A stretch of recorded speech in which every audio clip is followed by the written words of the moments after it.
Savage. And I'm a fan of disruptors, people who make change. Now, too many see the protest. Warning, the Savage Nation contains adult language, adult content, psychological nudity. Listener discretion is advised. And now, the world's most exciting podcast, The Savage Nation, home of borders, language, culture. New York Times best-selling author and National Radio Hall of Fame inductee, Michael Savage. And I'm a fan of disruptors, people who make change. As the problem. No, the problem is what forced your fellow citizens to take to the streets. Persistent and poisonous inequities and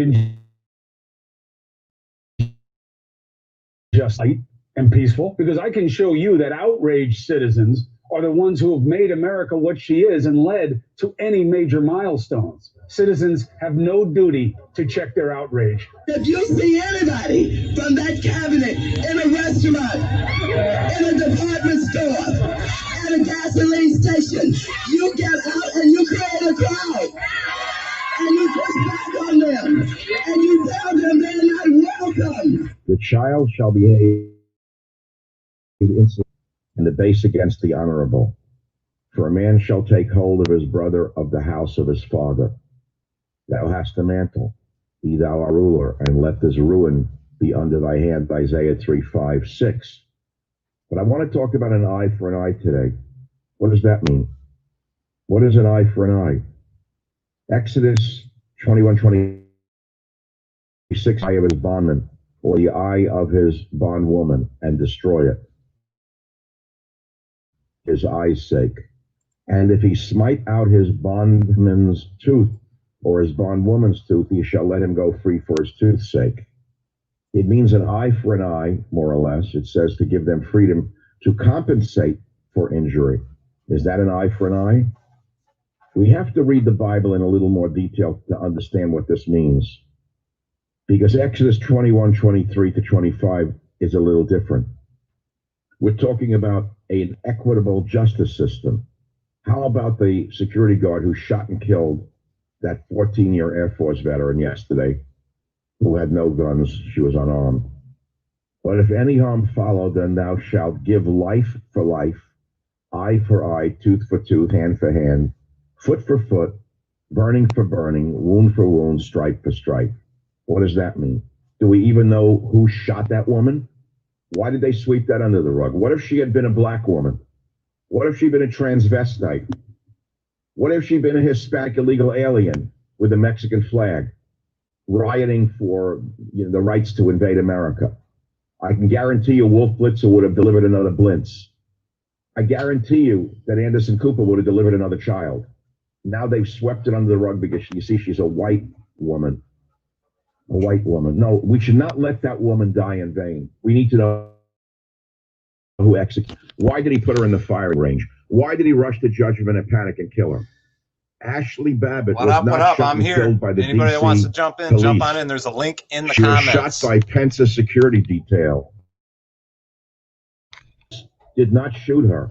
It was Vice President Pence's security detail.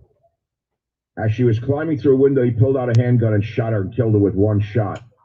Listen to this. It's on the top of michaelsavage.com. As a matter of fact, by the video I am seeing on my own website, unbelievable to me. The D.C. police took a stance to defend the crowd from that maniac. Go to michaelsavage.com and see it again. It was one of the scared punks in Pence's security detail who took aim and shot that woman in cold blood. He committed homicide, murder, first-degree murder. You don't believe me? Go to michaelsavage.com. It gets even uglier. The New York Post, owned by Rupert Murdoch, the Moloch of our time, is now trying to turn the woman, the Air Force veteran who was shot in cold blood and killed, into some evil person. Listen to the headline that Rupert Moloch had the nerve to have his little minions at the New York Post say. Air Force vet killed in Capitol chaos, frequently shared conspiracy theories and called for a coup. So that's to what? Make it justified? that she was fatally killed? Can you believe this? Who shot her? She served 14 years, spent time in Afghanistan and Iraq, deployed by the National Guard to Kuwait and Qatar. Can you believe this? This is a wonderful woman. She was a very strong patriot. She was loud and opinionated. She was from San Diego, outspoken on social media. She went, so what? She's still an American, and a good one at that. The day before she was shot and killed by Capitol Police, no, it was not by Capitol Police. It looks like she was executed by one of Pence's security guards. Babbitt tweeted, "Nothing will stop us. They can try and try and try, but the storm is here and it is descending upon D.C. in less than 24 hours, dark to light." That's not illegal. In 2018, Babbitt posted a rambling video on Twitter, they say, slamming California politicians as the crisis at the U.S.'s southern border played out. Excuse me, Mr. Murdoch, that's not a crime. As you hide behind your bodyguards in your mansions. Here is a woman who was a Trump supporter, an America supporter, a patriot who served in the military. Could you believe this? And now we find out she was a high-level security official during her time in the Air Force. She was executed, security guards. And they're trying to turn her into an evil person in Rupert Murdoch's New York Post. Shame on you, Rupert. I know you won't get this message. I know you have nothing but puppets on Fox News. I know you have nothing but puppets working. Shame on you for trying to smear the woman who was executed in the U.S. Capitol. She's more of an American than you are. My friends, the dam has been breached. As we all watched the Capitol being stormed yesterday, we saw history being made. No one has seen that many people breaching a police line and taking over the portico of the Capitol. It started as a, I guess, peaceful protest against the counting of the votes at the Electoral College. Now, you could blame President Trump, as all of the world seems to be doing right now, because the president made a very long speech in front of this crowd, pointing out all the ways he thought the election was not on the up and up. You could say that he riled up the crowd police to force Congress to evacuate. You could say he led those protesters breaking through the doors and windows. Some of that criticism may be fair. But make no mistake about it, this is the fault of the left. For 4 years, the left, Nancy Pelosi, the vermin in the media, the Hollywoods, didn't just attack President Trump. They ruthlessly attacked us. They called us every name under the sun. They called all 74 million people deplorable, irredeemable, clingers, toothless fools, uneducated morons. That's what they did. How long can you insult people till they snap? When you attack people relentlessly, day after day, as Anderson Cooper and Wolf Blitzer and Jake Tapper and the other vermin kept doing, because we believe the nation should go in a different direction than you do, what do you think otherwise law-abiding people are going to do? And eventually that mob will reach a breaking point, and that is what you saw yesterday. This provocation has been going on for 4 straight years. What happened yesterday started with the Mueller report, make no mistake about it, and the dam broke. It comes as no surprise to me that these very same people are being attacked by Republicans and even Fox News. All of those people in the crowd couldn't be as bad as they say they are. They're comparing this breach to when the British burned the White House in the War of 1812.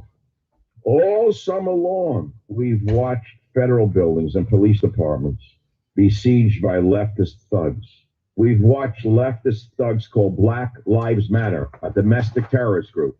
Antifa, a communist, leftist, anarchist group funded by powerful interests in America, probably the Democrat Party itself. Antifa, attacking federal buildings, setting fire to police departments.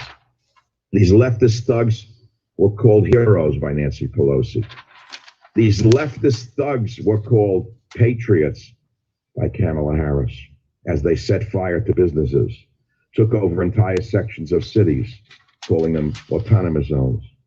We Night, called it a Clive. peaceful Thanks for coming protest. by, brother. Not one word. Like I said, I'm going to broadcast this derision. unless somebody jumps But in. when we Just saw gonna this massive broadcast the Savage protest of Nation. conservative patriots Otherwise, I'm yesterday, here. I'm just suddenly doing the some same cleaning. leftist vermin in the media was shocked, disturbed, Anybody that wants to ashamed jump in, there's a at link the in the un-American comments. acts and so on.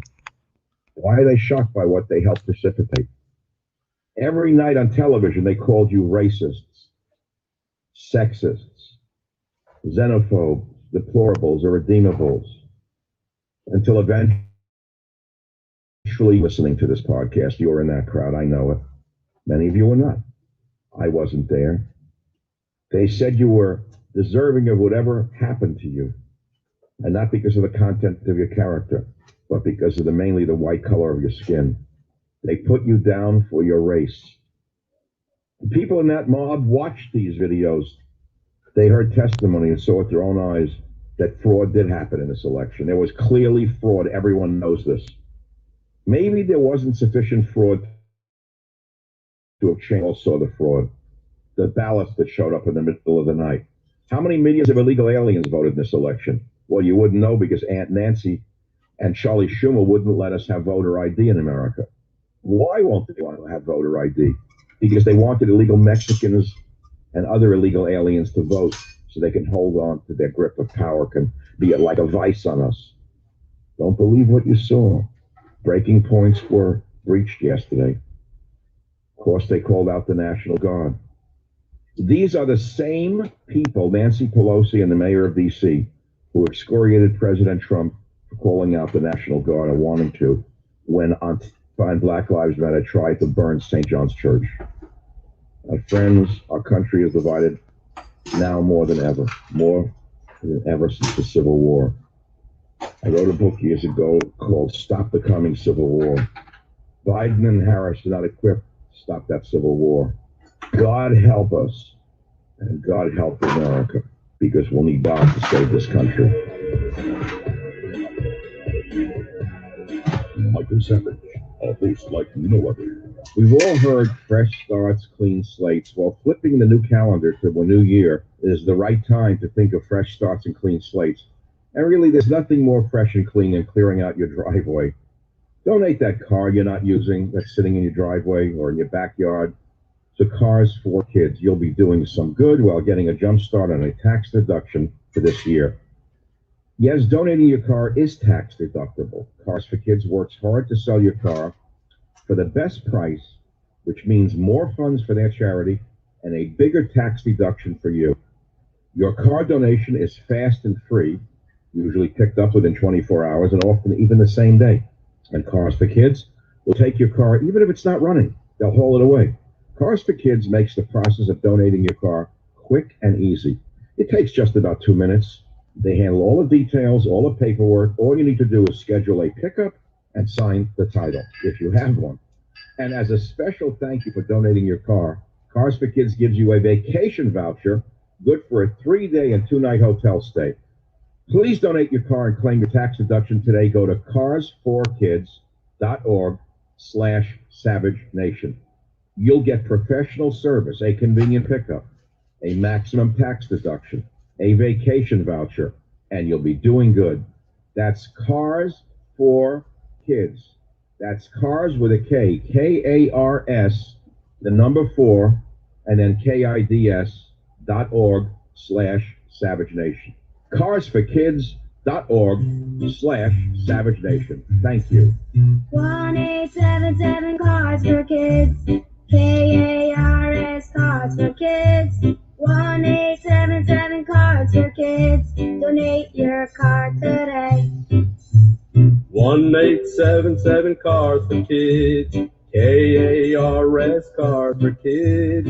1877 Cars for Kids. Donate your car today. To learn more about our program and to donate, go to carsforkids.com. That's Cars with a K. Pickup is quick and easy. You'll also get a vacation voucher and maximum tax deduction. 1877 Cars for Kids. KARS Cars for Kids. 1877 Cars for Kids. Donate your car today. Also, fees and real estate donations.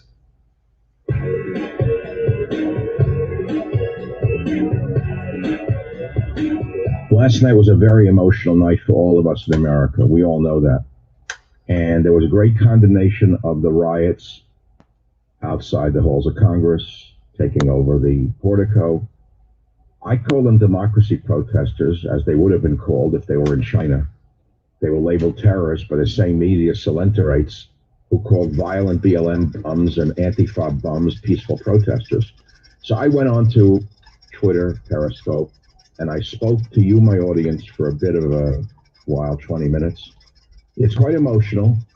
Why don't you listen to it and tell me what you think about my reaction to the riots yesterday, right now, on the Savage Nation podcast. Hello, ladies and gentlemen of the Savage Nation. This is a very somber speech tonight from my desk, not from the Oval Office. I have no Oval Office. I'm only my little desk, my little world. I said I would go on, and then I realized that I'm being shadow blocked by Twitter. Normally, you know, we get 15, 20, 30,000 people listen to any one of my performances or discussions or speeches. Tonight it was 10. They cut it to 10. Some vermin from the third world that he hired for $12 an hour cut it to 10. Democracy is dead, and this was a setup. The whole thing was a setup from the beginning to the end. From the beginning to the end. From the beginning to the end. So at times like this, and many of you don't want to hear it, tomorrow will be my second podcast of the week. And believe me, it'll be the best you've ever heard in your life. And not only will cover the Georgia debacle of the election being stolen there, what happened there is something that you will not understand for the next 5 years. I understood it right away. Tonight was a setup. So let me back up for a minute. Fear thou not, for I am with thee. Be not dismayed, for I am thy God. I strengthen thee, I help thee, I uphold thee with my victorious right hand. Isaiah 41:10. You say, what the hell does Isaiah have to do with it? And your sons and daughters shall prophesy, your old men shall dream dreams, and your young men shall see visions. I know that you don't believe any of this anymore.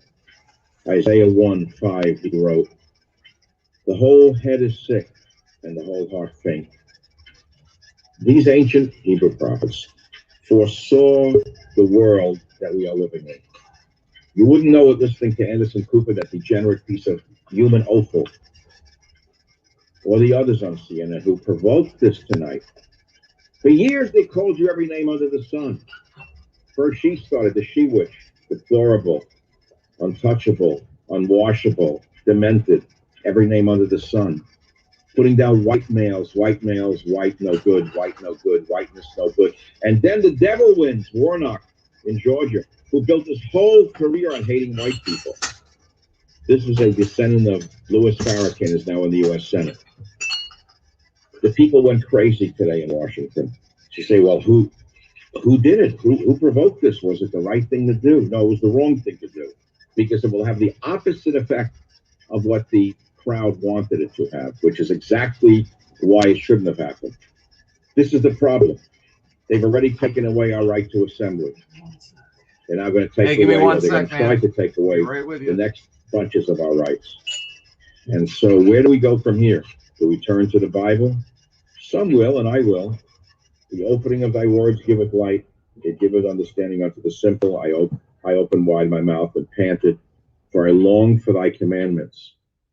In times like this, listen to me, even the most lost amongst you, think back, because it's not two generations. There we go. I had to figure out how to mute that. What's happening, man? Hey, what's going on? Can you hear me?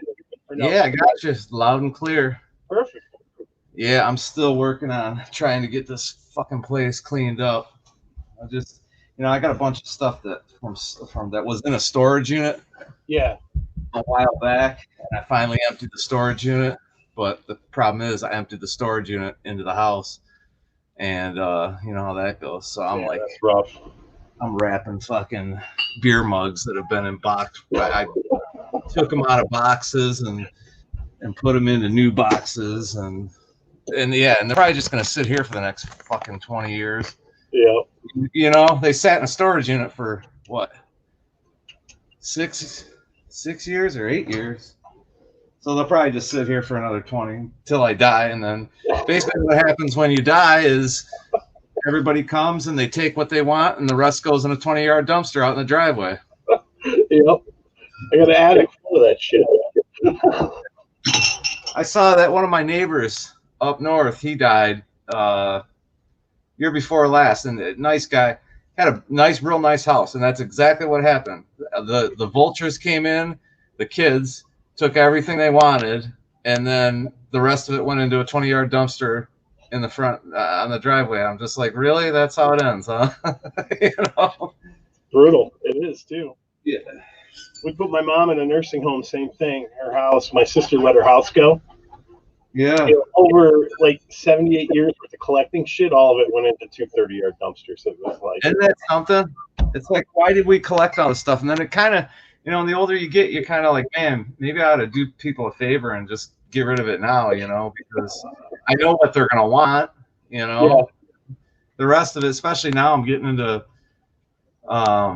servicing tube amps and stuff. I'm looking at tools right now that I built myself, and I'm like, there's no way anybody's going to know what those are for. Yeah. You know? Nobody's going to know what that stuff is. They're going to toss it. So, I got a whole but I mean, I guess I'll use that kind of stuff. I got aircraft mechanic tools in my garage. You open up my toolbox, you won't know what half that shit is. You're just going to rub your head. Yep. Yeah. Yep. That's what it is. But I guess, I don't know. Like I said, like these boxes of glasses, why I'm repacking these, I have no idea. Should just get rid of them, but whatever. I try to do like I do, lie to yourself and be like, someday. One day I'm gonna start drinking heavily again. There you go. Oh man. What's happening in your neck of the woods? Anything good? Nothing. Quiet here in Canton, man.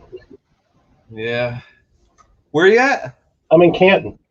Oh, you are? Mm-hmm. I didn't know that. So am I. Are you? Yeah. I'm at Beck and Getty's. I'm right at Ford and Lily. Oh, yeah. Yep. Yep. You're right by my old lady's work. Oh, okay. The Kia, right? Oh, yeah. Wow. How long has she been working there? A while? How long have you been working there, hon? 3 years? 3 years. She like it? It's okay. Yeah. I just looking for something to do, you know. But, you know, it's got to be likable. And then it's got to be one of those, it also has to be one of those things where, you know, I like to leave for about 3 weeks at a time. Nobody's really on board with that. Yeah. Yeah. Yeah. With leave.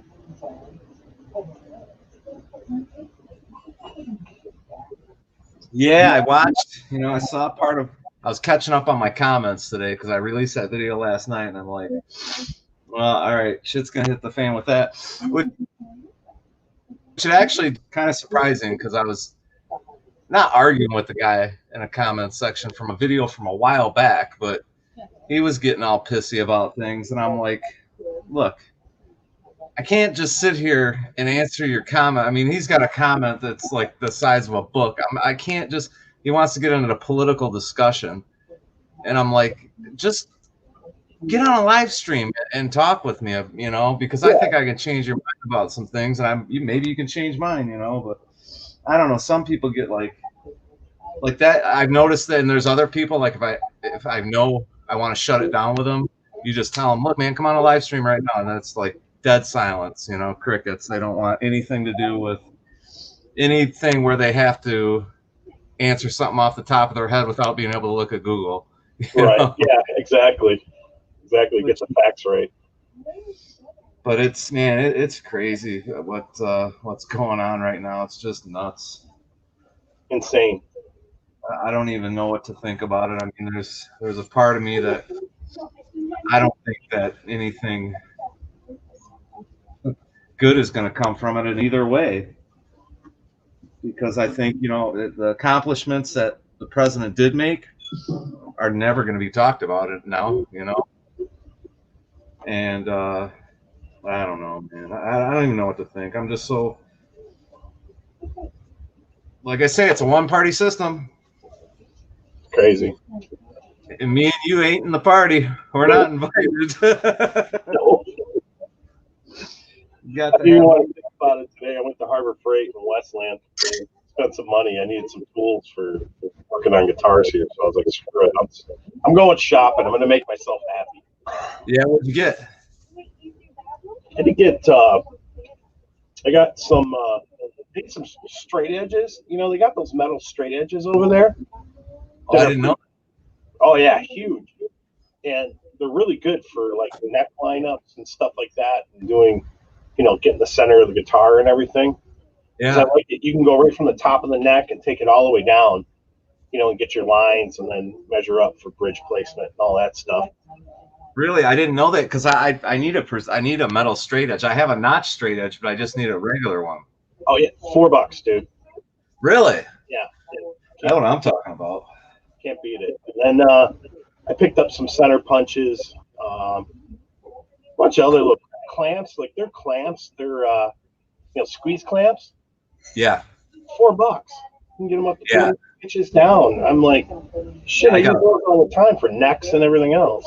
Yeah, I got a bunch of them from there, and so, you know, like sometimes you have to use more of them than you would use, like, but they do the job for what I'm doing. I'm not working on, you know, I don't have 30 guitars waiting in line to be worked on. If I had like a ton of customers, then that'd be one thing. I would go out and buy some, you know, a little bit better stuff. But for what I'm doing, yeah, that's all I need. Yeah, same here. You know, I'm just doing my stuff, and the occasional friend here or there drop something off, or hey, I got the guitar that's been under my, you know, mom's bed for 23 years. Can you look at it? And those are the best ones. Yeah. Those are the best ones. Mm-hmm. And then if he's not really a friend, you tell him, nah, it's not worth much. I'll give you $100 for it. Exactly. You know, I had a buddy of mine back in school and in high school, lived right around the corner, really, and he had a Gibson under his bed, and it was a hollow body. And now I can't remember what it was, but I always think of that guitar because I know it was an older guitar back then in the 90s or late 80s. It was an older guitar then. I wonder what it was. It was probably just a gem, you know. Oh man, and, like a late or something. Yeah, you know. I sometimes I'm like, damn, I wish I would have pressed harder, you know. But that, when you're a kid, you don't think about that stuff, you know. I ask them, well, if you want to sell it, let me know. And then of course you never think about it. And of course you never know the value of things. You know, back then I didn't. Oh yeah. I hate to think of what I threw away. No, oh my God. That's kind of what I'm in the process of right now. Like I'm trying to track down my old PV guitar, and I know it's around here somewhere because I saw it a couple of years ago, and I want it back, like bad. And and there's like a lot of guitars that pretty much every guitar I've ever owned, I wish I would have never sold it, you know? Yep. So, I mean, I don't want to buy back all of them, but there's a few. Yeah, I had a Martin Sigma acoustic. Or so I thought, I guess. My Martin Sigma acoustic was probably in the 70s.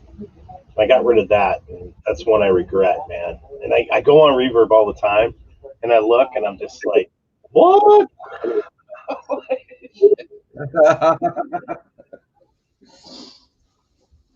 Yeah, I finished my Strat. All I got to do, matter of fact, I got to hem the video together, and then I got to do a sound check on it, but it's done. Nice. And I'm happy with it. Although I will tell you, it didn't go without hiccups. Well, the hiccups I did have were my own damn fault. But there it is. That's beautiful, man. This was given to me. This guitar actually was given to me. That's amazing. And yeah, by one of the viewers. Look at that. Holy shit, dude. That is, I know. I saw that when you first showed that on your video. I was like, yep. Motherfucker, that thing is gorgeous. So I'm like, man, I'm going to do something special with it. So I threw a Floyd in it, put a JB, it's a split. And I, you know, the locking nut and everything. But tell you what, man, I was too lazy to go over to the drill press when I drilled the holes for the locking nut. Yeah. And I paid the price. It's where it needs to be now. But when I first tried to put the locking nut on, I'm like, uh-oh. The hole, they weren't perfect. The holes, one of the holes was just off, just not off by like over or anything. It was a little bit crooked, and I'm like, no. So I had to sit there with a little file and file it out till I got it just right so it would slip into the locking nut. And I was just freaking though. I'm like, man, I hope I didn't screw up this neck, you know, because you're getting another neck for it. No, pretty much committed. And like the drill press, and I did, you know, when I did the posts and everything, I used the drill press. The drill press it's right there, it's right next to me. I'm like, and I was thinking about it. I'm like, I need to use I had this drill bit in the press and everything for it, and for whatever reason, I'm just like, oh, I can eyeball it with a DeWalt. Son of a bitch. Oh, that is what I bought today too. I bought a guide, a drill guide, which is basically, oh really? Yeah, where you can mount it. It'll do 45s too. It was like $19. Really?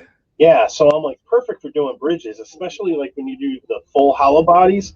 It's hard with the drill press because the body hits the freaking pole, you know? Yeah, yeah. Watching one of the videos, what's that guy, Brad Angrove or whatever from Canada? He does like guitar refinishing. He had it. I thought, that's freaking brilliant. You know what I mean? Yeah, yeah, for real. I never thought about that. I'm not losing any money out, you know? So I need one, so I'm going to try it because I got a 335 I'm working on it. I got to do bridge poles and that and tail stop piece. So I'm like, that'll be perfect for it. That's cool. Yeah, I've been meaning, I got to get another vacuum pump from Harbor Freight. I broke my other one, tossed it. I got to get one for the pot and pickups because I've got a bunch of them in a box here, and I don't really know. I know there's a couple of them that aren't potted at all, and they're just old, and I'm just going to go and do like one day. I'm just going to do a bunch of them and get them done. Yeah. And I got to get another vacuum. Looks like Will's going to be coming in here in a minute. Let me take a shower and I'll join you. Give me about 15 minutes. That'd be good to see him, man. I'm so glad that he's back building guitars again. I mean, dude, huge. It's like right off the bat, it was like, oh my God, we're right where we belong, you know? I've learned so much from that guy, man. Amazing. That's the only reason. Up until I started watching his channel, I used to pay people to set up my instruments. And then before I found him, I found Scott Grove, and he's screaming, don't pay anybody to set up your instruments. And I'm like, what do you mean? And he's like, this stuff is so simple. And that's how I found Will. And yeah, ever since then, I've been doing not just setups, but, you know, whatever modifications I need to do and all that kind of stuff. And then a couple of years ago, I got into, well, you know who Dean Zink is, right? Yeah. Dude that lives in Sylvan Lake, does amplifiers. He's like the guy around here. Yeah. I went up, I took my Carvin to him a couple, 3-4 years ago, and I was watching him, and he got done with my amp, and I'm like, and he had a couple of guys waiting. I said, hey man, you mind if I just hang out? Well, I just, for whatever reason, at that point in my life, I was supposed to get involved in this, because I got so interested in what he was doing and how he was doing it, and so that's kind of my next step, is I kind of want to get into that stuff, you know. I mean, I've always dug electronics, but the tube, it'd be cool to build one at some point, you know, get enough knowledge. I mean, there's a lot that goes into, you know, you can't see electricity. No. Yeah, I know from there's a guitar shop in Garden City, Blues Airmen, and I knew Nick who owned it, and then the guy that was working their luthier is Greg Gadanek, and I became friends with him. And Greg moved over to Rock City because Nick got rid of Blues Airmen and yeah. I learned from Greg, and Greg was like, I was taking my setups in there, and he's like, dude, it's like, you can do this shit yourself, man. I'm like, really? Like, spend a weekend up here, I'll show you. So I spent a weekend up there. I was like, oh man, this is great. He goes, get on YouTube. He goes, and if you got any problems, call me. That's how I did. And then I found Will's, because I was refinishing a guitar, and he came up, and I'm watching him. I'm like, oh my God, this dude really knows his shit, you know, like, it's good. And then of course, I clicked on the rest of his videos. I'm like, oh, I mean, he's the go-to, dude. He literally is the go-to. Type it in. Yoda. There's a video. He's Yoda, the Yoda of the guitar community. For sure. Here.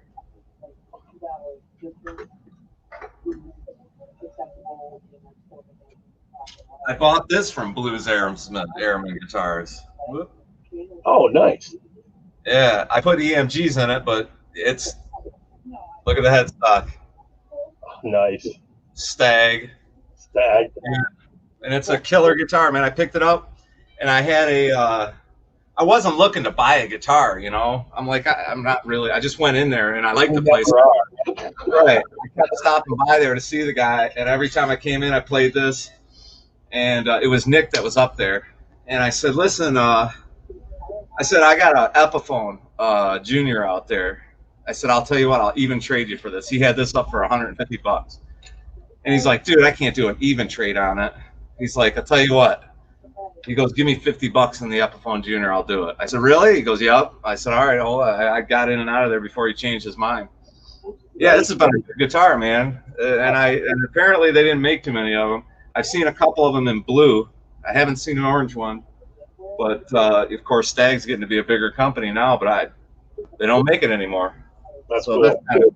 That's kind of cool. Of course, it's got the EMGs in it, so it's just killer now. But oh, yeah. The pickups that were in it, I don't even remember what they were. At that time, when I got this, I was still on my nothing but EMGs kick. So, which when I record, it's kind of still that way because they're consistent, you know. It's like, but I don't know, that set of pickups that Will wound me for that other Les Paul, those are fucking. You know what? They're almost. What's weird about that is you almost have to change your amp settings, or you have to bring that guitar in when you know you're going to play a heavy song because there's so much output from that bridge pickup. I mean, it's like thunder when you kick that thing on. Nice. Which is what I asked him. I said, listen, I want you to build me a JB, but I want it to be a lot higher output. But I want you to be able to hear the notes, you know. Yeah. And, you know, I don't want to, even when I've got the gain cranked all the way up, I still want to hear each individual note. He hit the nail on the head. Yep. That's cool. Yeah. Really nice to see him back doing what he's supposed to be. It is. It's good. Which is not necessarily being a guitar builder is not exactly what he's supposed to be. I keep telling him, I said, dude, you're a teacher, you know. Yeah. That's what you are. You can't. I think it's his natural calling because, you know, I've watched other guys on YouTube and stuff, and it's like I can't really pick things up from them, you know. You watch certain people that I found a guy 2 days ago. I didn't even know him. His name's Lee Jackson Amplification, and I was watching him do modifications on amps. And even though he's like, he doesn't go through everything step by step, for whatever reason, just the way he was doing things, I was like, oh yeah, okay, I get it, you know. And then I can have somebody else explain shit to me step by step, and I don't know what I'm doing, you know. I like Will because he'll even make mistakes, but then he explains the mistake. Yeah. He's like honest about it. You know what I mean? Where it's not, everything's not edited and it's not all polished. You know what I mean? Like you know, he does a guitar body and then boom, he's like, look, there's a chip out. This is what happens when blah blah blah blah blah. This is how we're gonna fix it. And here's how you fix it. Yeah. Other, you know, it's like, oh, look at me, I'm on the router, and oh, it's so perfect, and it looks like, you know, like Warmouth, and you're like, bullshit. Every build I do just comes out immaculate. I never make a mistake ever. Yep. It's got 600 grit sandpaper on it. Looks gorgeous. Just clear coating. Let's see. I got Elmo too. Talking about, okay, Will just sent me a text too. He's like, I'll be there in a minute. I just got to take a shower. I don't know why you guys get it prettied up for me, but that's all right. He should. I guess he should be sexy for me. He's in Cali. Right? Hey man, give me about 2 minutes. I gotta go upstairs for a second. But okay. I'll be back in about 2 minutes. I'll broadcast the nation while I'm doing that. All right, I'm gonna go smoke, so I can do that too. Yeah. In your past, no matter how smart you think you are, no matter how progressive you think you are, it's not 2 generations ago that you had religious grandparents. They were smarter than you. They were better than you. They produced your parents, and then your parents produced you, and you produced nothing. All you did was shoot your load into a napkin. All that sex you had and no children. You know why? Because you're lower than a dog. Most of you leftists are lower than a dog. A dog has progeny. And God created man in his own image. In the image of God created he him. Male and female created he them. Genesis 1:27. You hear that? Male and female created he them. Just the other day, the she witch, Pelosi, said there is no he, there is no she, there is no father, there is no mother. She thinks she was God. And you wonder why the walls were breached today? Therefore the Lord himself shall give you a sign. Behold, the young woman shall conceive and bear a son. I know much of this is unreal to most of you. I get it. It sounds like hocus pocus from ancient times. The wisdom of the prudent is to look well to his way, but the folly of fools is deceit. Proverbs 14:8. This is all from God, Faith, and Reason. I don't need you to buy my book. I'm way past needing you to buy any of my books, but I will refer to Stop Mass Hysteria. Very important for you to understand this. But more important than Stop Mass Hysteria is a little-known book that was written by someone a few years ago in 2014 called Stop the Coming Civil War. Published in 2014, written in 2013. I don't want to go into it right now. But I'm going to read you the opening to Stop Mass Hysteria. This book is dedicated to the men and women of law enforcement who are on the front lines for violent, radical left-wing street rules, as well as to tear our society to pieces. Who wrote that? Me. The books are over. 2018. I tried my best. Warnock is a disciple of Louis Farrakhan. Look what someone just wrote, from God, Faith, and Reason to God, Faith, and Treason. So I want to read you some of my tweets tonight before I say goodnight, because tomorrow's a podcast day. I'm doing Mondays and Thursdays on the Savage Nation podcast. Today I did a television show on a little-known network, JCTV, a Jewish network that wants to go into the news business, and they created a show just for me called Savage's News. And you could watch it if you'd like. It's pretty damn good. It's a preview of what's coming tomorrow on the podcast. I'm going to read you some of my tweets and then say goodnight.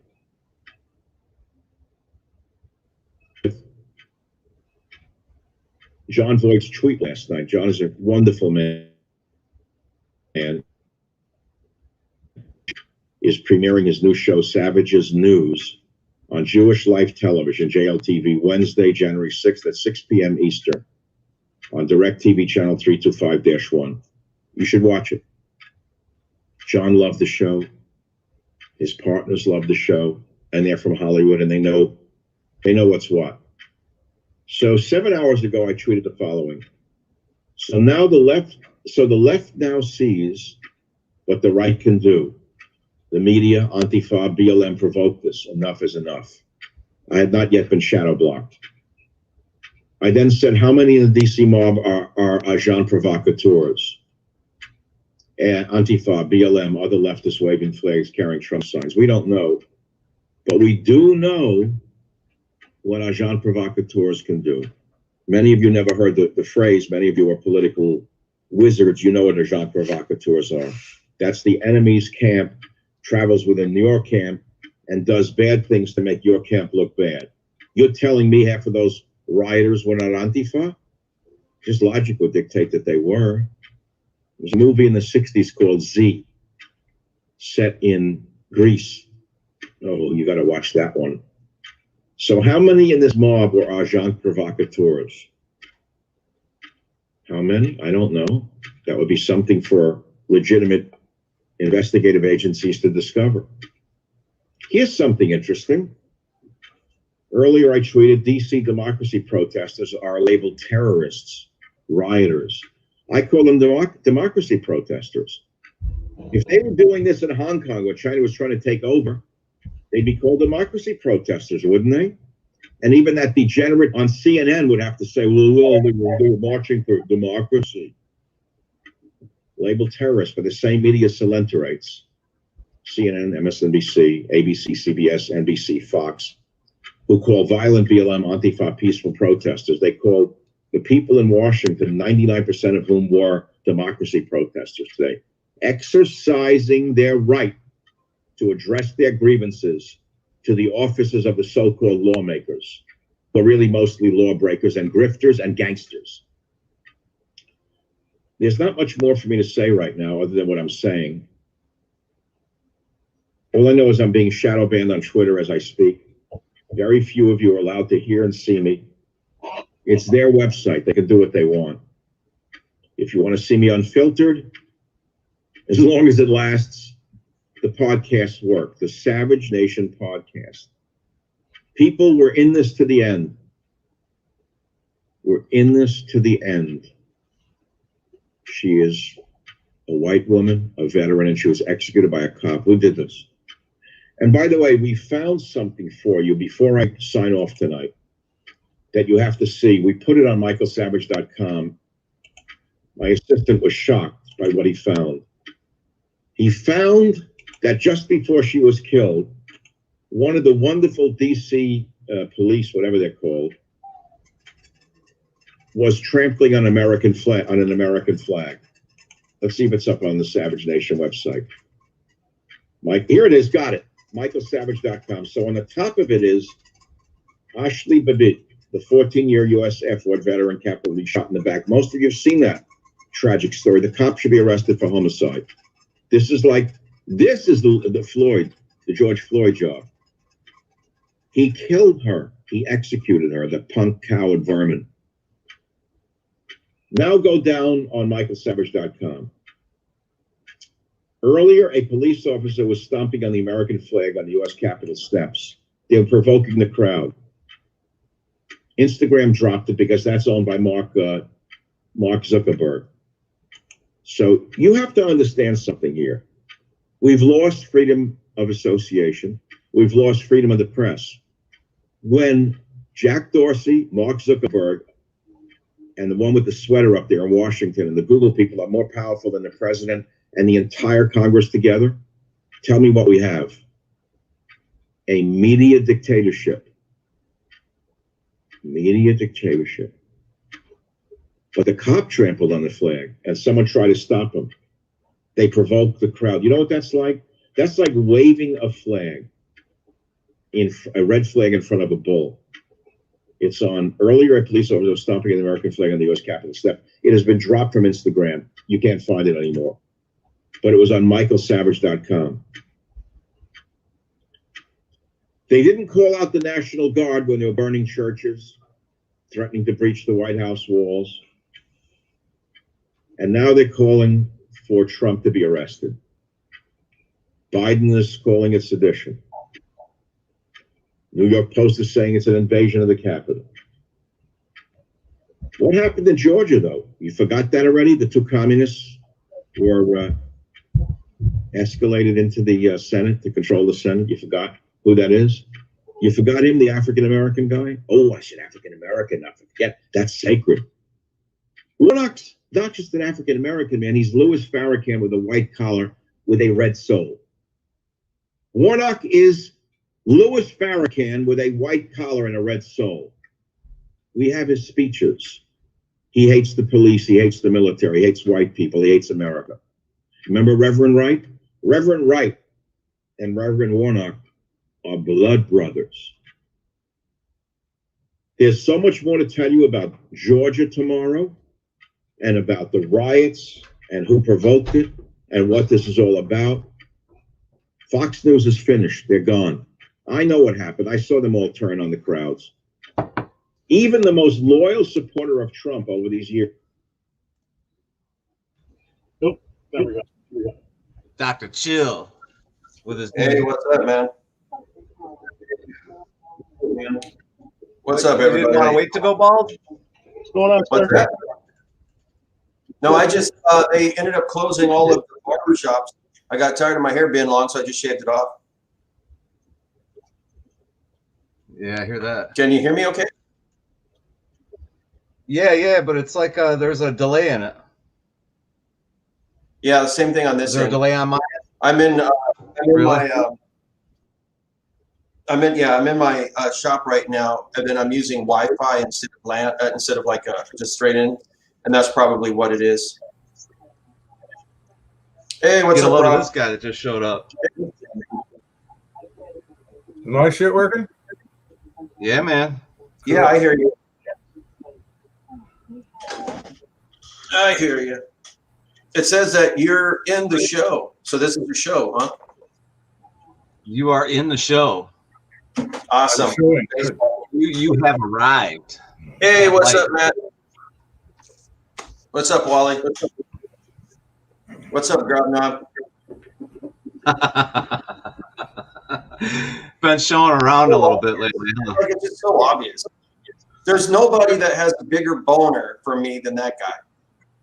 It's like even after everybody else just kind of like dropped it and left it alone because it got boring, he's still got a heart on. And you can I tell don't blame him because I'm sexy. You know? After you shower. Well, yeah, even before I shower, he likes it dirty. I can see that. Let me turn you up just a little bit here. All right.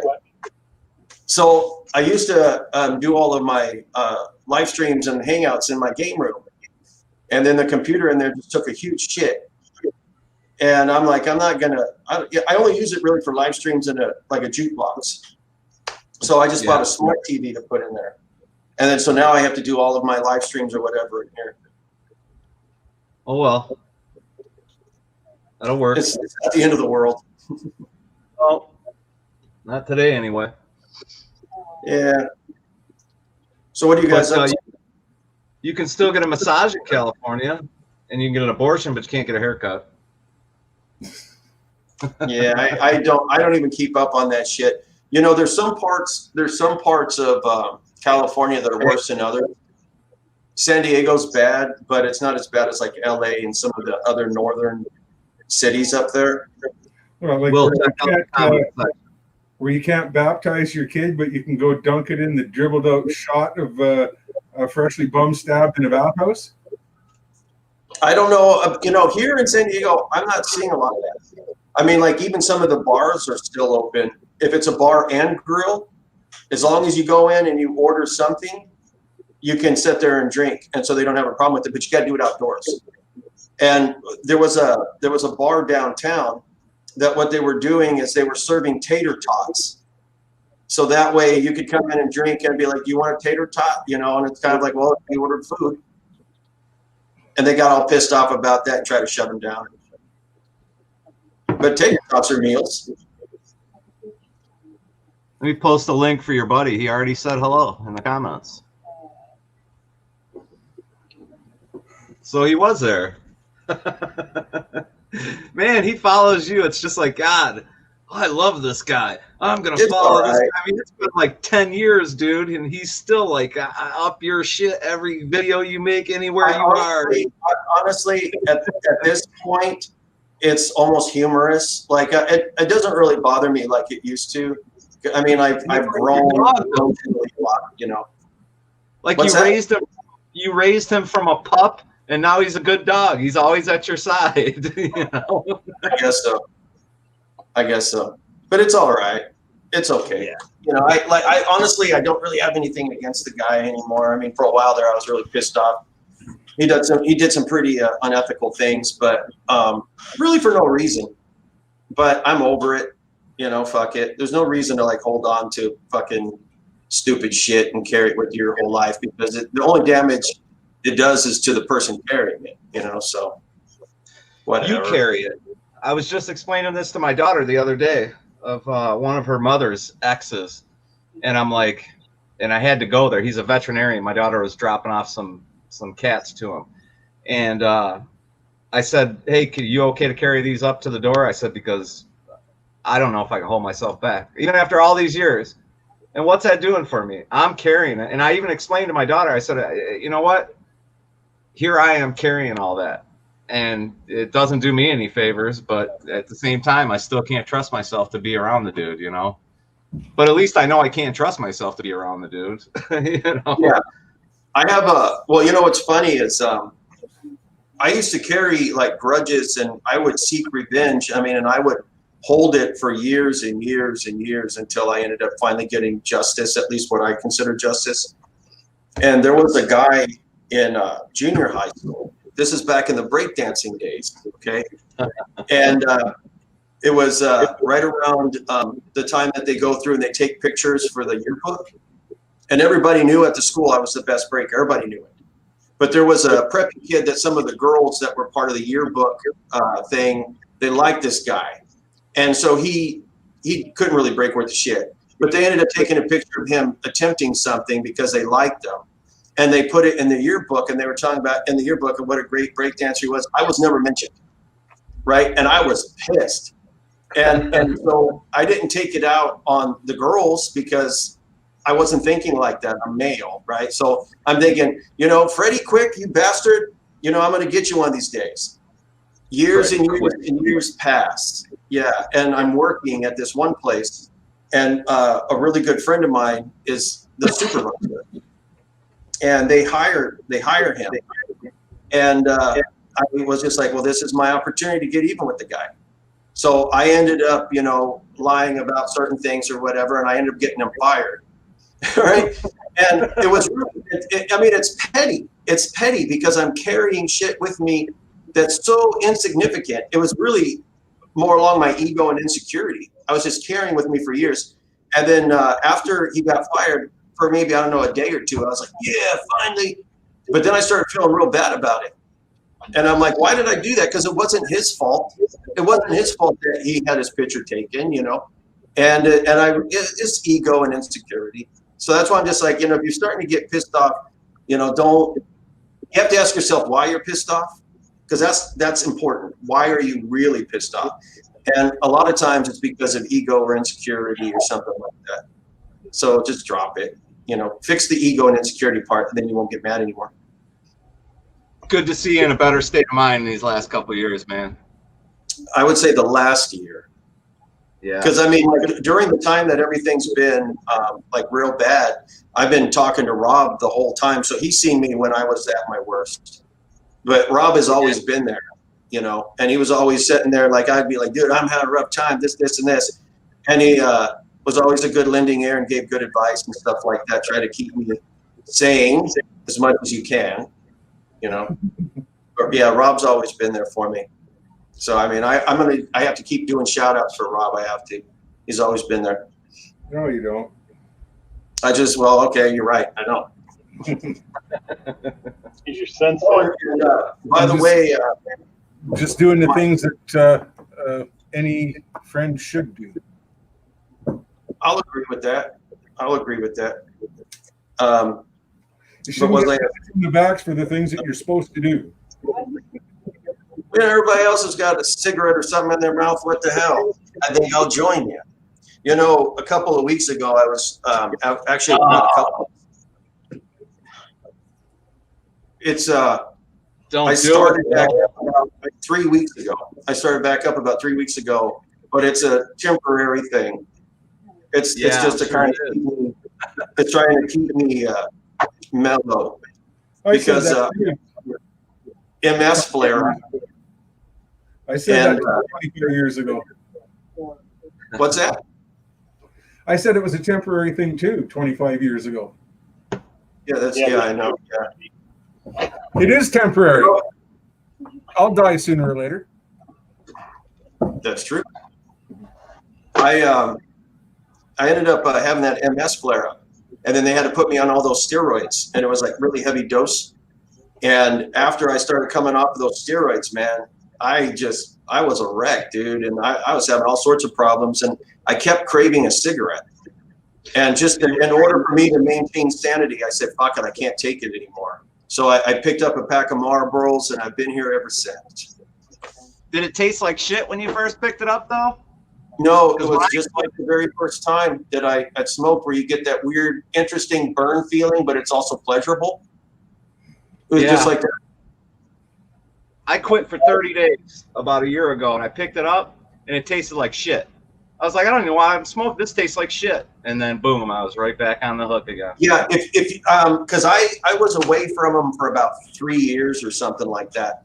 So, I mean, my body got back into like the normal swing of things. But if you only take like a break for like 30 days or maybe 6 months, it'll taste like an ashtray. I forced myself to go on the roll your own thing right now. And it's I'm forcing myself not to smoke in the house. Because, dude, I'm not getting any younger. And I worry about it. But the reason I went to the roll your own thing is because I'm tired of paying for it. And I got plans for that money, and it doesn't involve going into my lungs. You sure you're not rolling your own because it's reminiscent of joints? You know what? It's been so long, I don't even know how to roll a joint anymore. I got plenty of weed here, though, if you need. Oh, it's like riding a bike. No, I swear to God, I smoked when I grew this last, the Platinum Kush. I cured it all and everything, and I rolled a joint, and I said, I'm gonna smoke a joint. And I went out on the front porch. I smoked a half a joint, and I was blown. It was great because I was blown out like I was 14 years old again. But at the same time, I'm just like, dude, I gotta go to bed. Like, I gotta get away from everybody. I gotta go. The last time I smoked any, I put maybe something the size of a pea. It was small. And I took one hit, and I was fucking bombed, dude. I was just like, what the hell? But, you know, being older, and I don't know if it's from MS or being older, maybe a combination of the two, it doesn't have the same effect on me as it did when I was in like my 20s. It was a lot more fun in my 20s. And now it's more of kind of like you're just really relaxed and you just want to sleep. Don't get the munchies. I don't get none of that shit. I don't get the paranoia, nothing. It's just like tranquil. I don't have paranoia anymore now that it's legal in Canada. It's legal there now? Oh, yeah. Has been for a couple of years. Legal in Michigan now. Yeah, here in Michigan, it's legal too. Yeah, it's legal here. And then, you know what's funny is there's not really a huge influx of people that had started smoking all of a sudden. Like, you know, I've always wanted to be a fucking pothead. Now that it's legal, I want to be a pothead. It was the same people that were smoking before. They just don't have to hide it. A lot of people say they're bummed because now the hiding part's gone, and they're like, the fun's out of it. Yeah. Well, what's crazy is some people out here will just light up in the middle of a store, like when they're shopping. And it's like, dude, you can't light a cigarette in a store. What makes you think you can light a fucking joint? But usually they'll just walk up and say, what's that? We can smoke anywhere that you can smoke cigarettes. Wow. Except behind the wheel. Oh, well, what fun is that? You can't smoke in bars here anymore, but you can grow marijuana. marijuana. You can't smoke a cigar in Michigan? You can't smoke in bars here anymore, no. Oh, I thought you said cigars. No, bars. That's been like since, because I haven't hung out. That was around 2006 they passed that. No more smoking in bars. I mean, what's the point? What do you go to a bar for? Yeah, beer ain't beer without a cigarette. Even bowling alleys. I mean, come on, bowling alleys? The last American institution. Yeah, I know. A bar, especially bars and bowling alleys, if the cigarette smell's not in there or a pool hall, if the cigarette smoke's not in there, then it takes away from the ambience, the ambiance. Yeah, if a bar doesn't smell like cigarettes and stale beer, it just didn't smell like a bar to me. No, recently I've been getting the itch to go to what's it called? No, I can't think of it. Right over on Newburgh and Ann Arbor Road, the Yacht Club. I've been getting the itch, man. I haven't been in there in 20 years. Oh man, a bar where the girls, they all wear either bikini tops or very nice bra. And back in the day, 20 years ago, the women were just smoking. It's a dangerous place. Yeah, there was this bar. It actually is a club. I shouldn't call it a bar, right? And this was in Tucson years ago, and it was called Club Congress, and it was downtown. And somebody had told me, "Hey, why don't you meet me over at Club Congress?" And I'm like, "Well, isn't that where those people, they all dress up like they're part of like Rocky Horror Picture Show and shit?" And he's like, no, it's just like, it's like an alternative type club, you know? And that was before they started using the term alternative, meaning gay, you know? So I'm just like, well, I don't understand, but I'm like, fuck it, I want to drink, let's go, you know?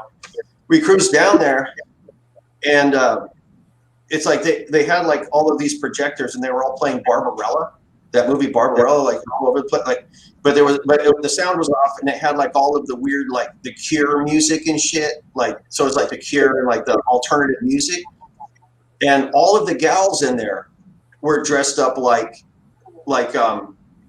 they're in a porno or something. So they're walking around almost like in lingerie and shit like that, and high heels and fishnets. But so were the guys. What? Okay. Yeah, I know. And it was just like the weirder you looked, the more you fit in, you know? And I'm like, I don't know about this fucking place. Hey, what's up, Ed? And then so I ended up, I'm like, well, fuck it. I'm going to end up having some White Russians because back in the day, that was my thing.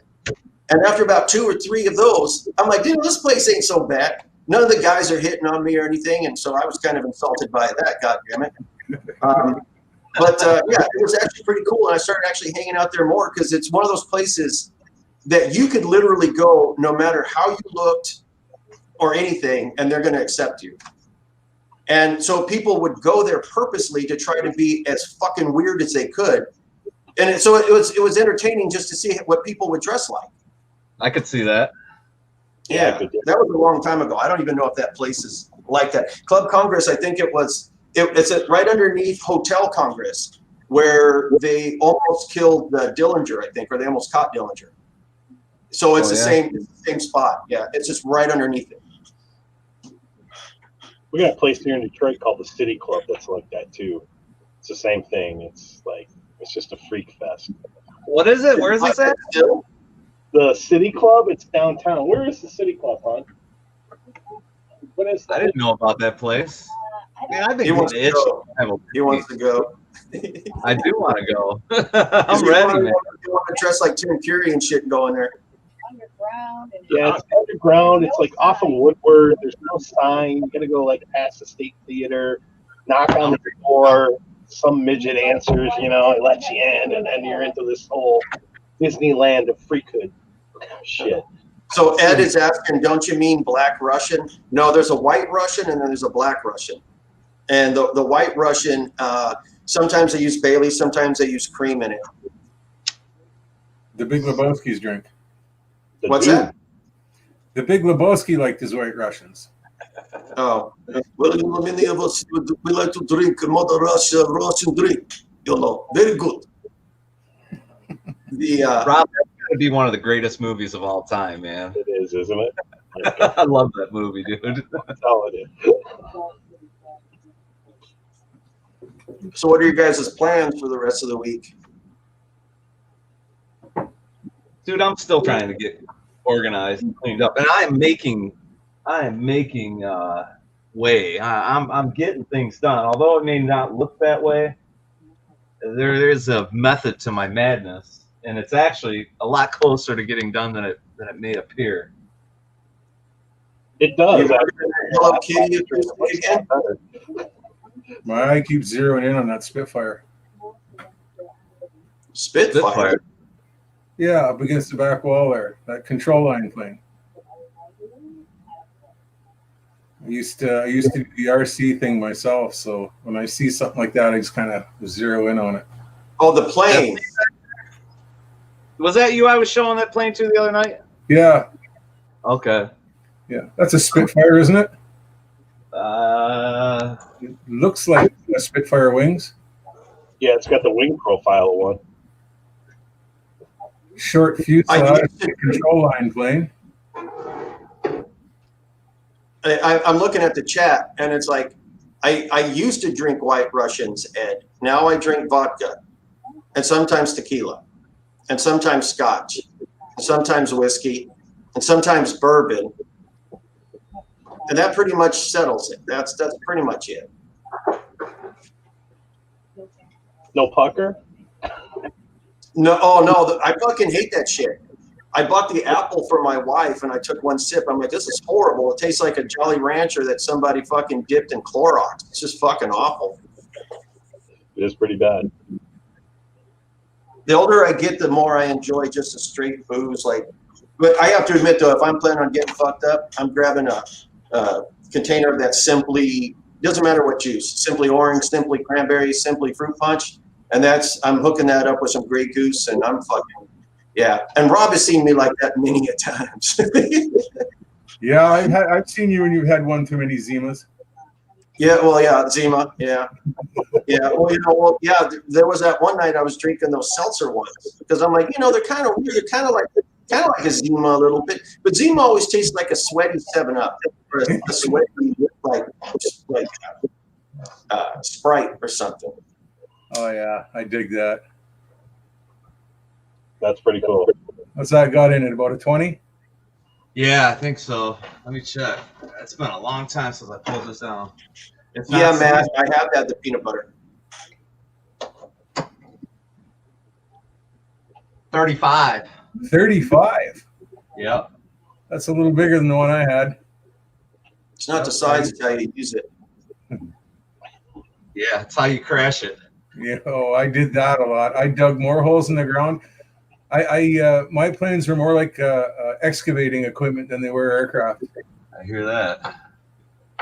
My brother's got a helicopter. I did better with the gliders. I had a 12-foot wind drifter that I could keep up for the longest time. Yeah, my brother's big time into RC boats. He's got boats that run well over 100 miles an hour. Wow. Yeah, it's crazy. He's got so much money into those things. I'm like, dude, for the money you got into a boat, you got like a real boat, dude. I was just thinking to myself, you guys are about to watch me come off this chair trying to get this damn thing down. It's going to remind you, don't call 911 if that happens. Just let me go. I always wanted to build one. I had a P-51 that took a 25. Oh, okay. It flew really good till I got dizzy.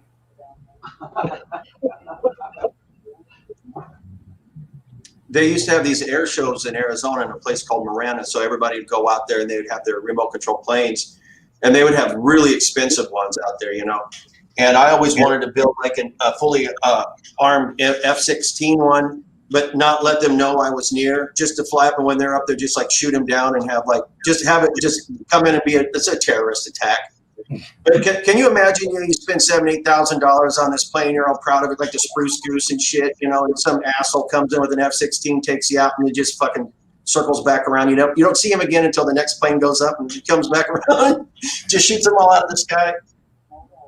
I'd have a freaking heart attack, literally.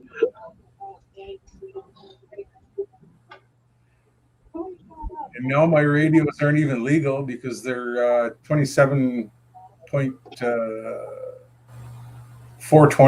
27.160. And I got one that's 27.320. Yeah, 320, 160, and 400s are the frequencies I got, and you just can't even use them anymore. Can't you update that?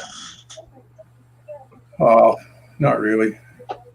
I thought they had, because aren't the planes like modular where you can switch this part out and that part and everything and upgrade?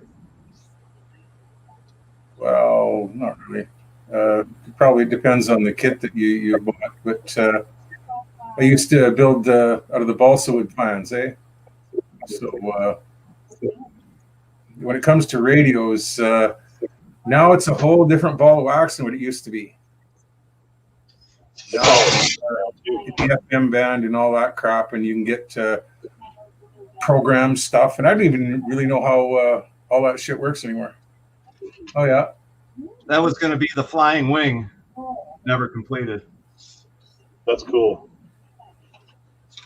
Yeah, should complete it. Got other priorities. Is that made out of tone wood? This is made out of the finest tone wood. Actually, came from Paul Reed Smith before he was born. And yeah, that's nice. Yeah, I can hear it's bell-like tone. Can you hear that? Yeah. Yeah. I mean, you do compression and everything. It might change it a little, but that has excellent. That's bell-like tone right there. Bell-like tones to it. Yes. Yeah, definitely took that box. I can tell for sure.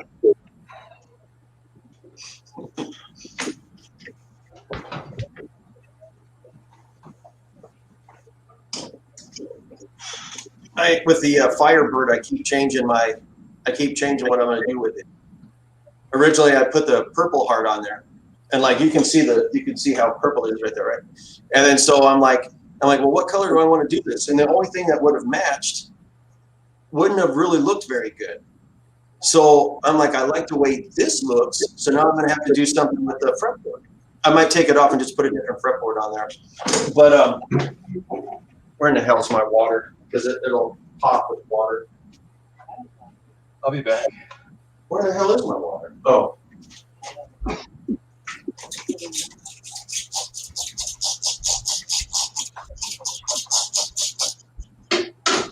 So if I hang on, because it's one of those things that so this is without the water, right?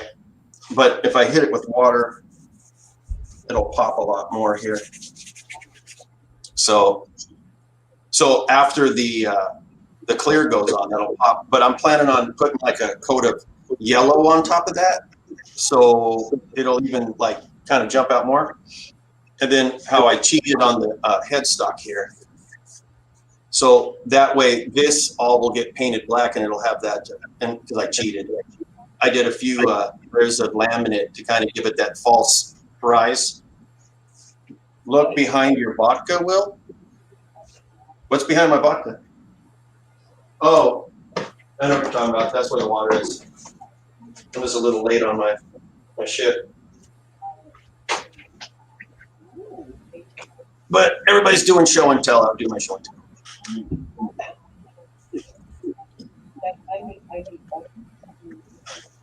They never had that at my school because nobody had anything.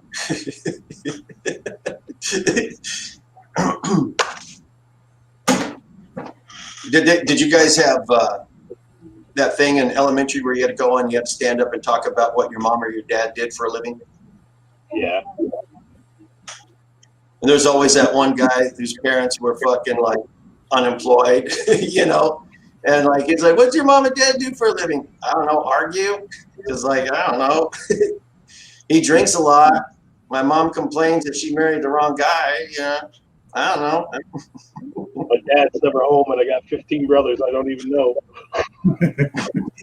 All different last names. What is the cap on it? What is it?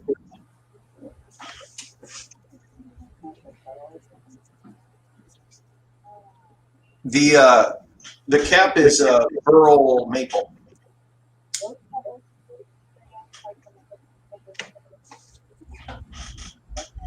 Is that one of your guitars or is that going to be a sell guitar? Or is it one of those like, it's going to be mine, but if the price is right, it's going to... I just got bored and decided I was going to start building something.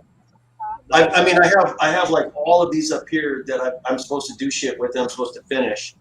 I haven't really got far with that. and then I was cleaning up the shop and I found this piece of wood and I got bored of cleaning.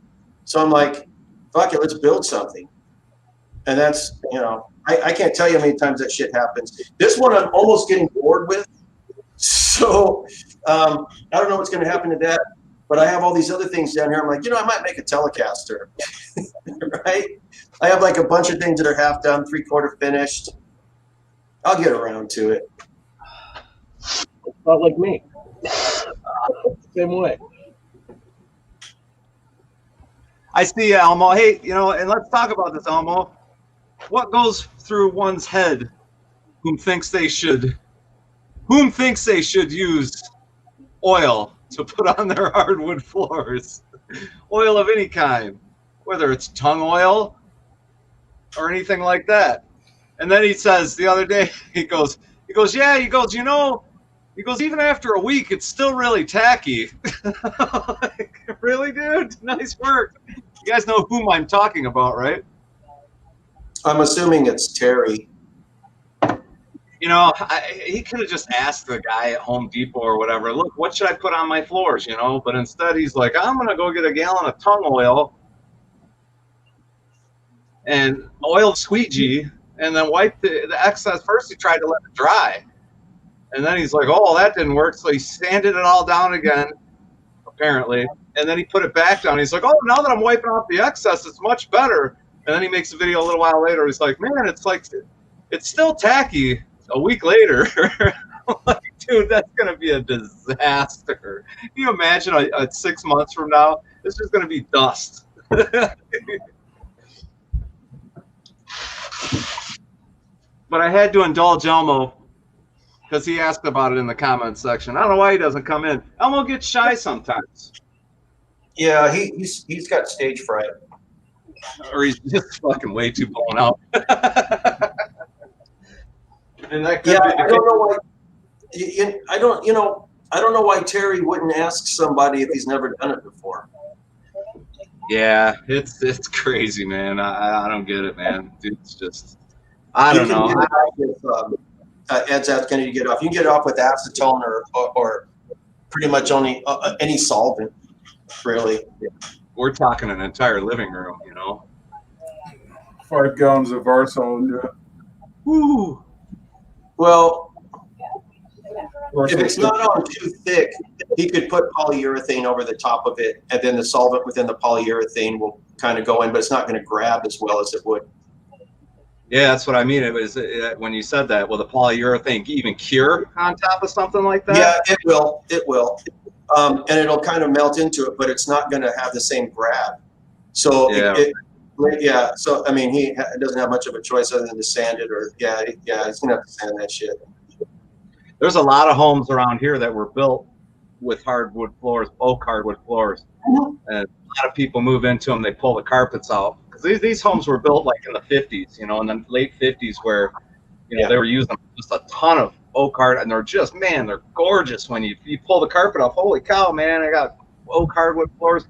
People redo them. I had an apartment one time, and they just redid the floors. It was gorgeous. Yeah, some of those. I mean, in Tucson, there's a lot of them, but it's for where people used to live in the East Coast or Midwest. They moved to Arizona, so they took the way that they built things there, and they did it in Tucson, like a lot of them. So you have all these houses that it's a basement is so weird to see, like in Arizona. Why is that? Well, we don't have. It doesn't really ever get cold enough. So I think that out there, you guys end up putting it in basements, like the heater and all that other stuff to kind of protect it from the cold, right?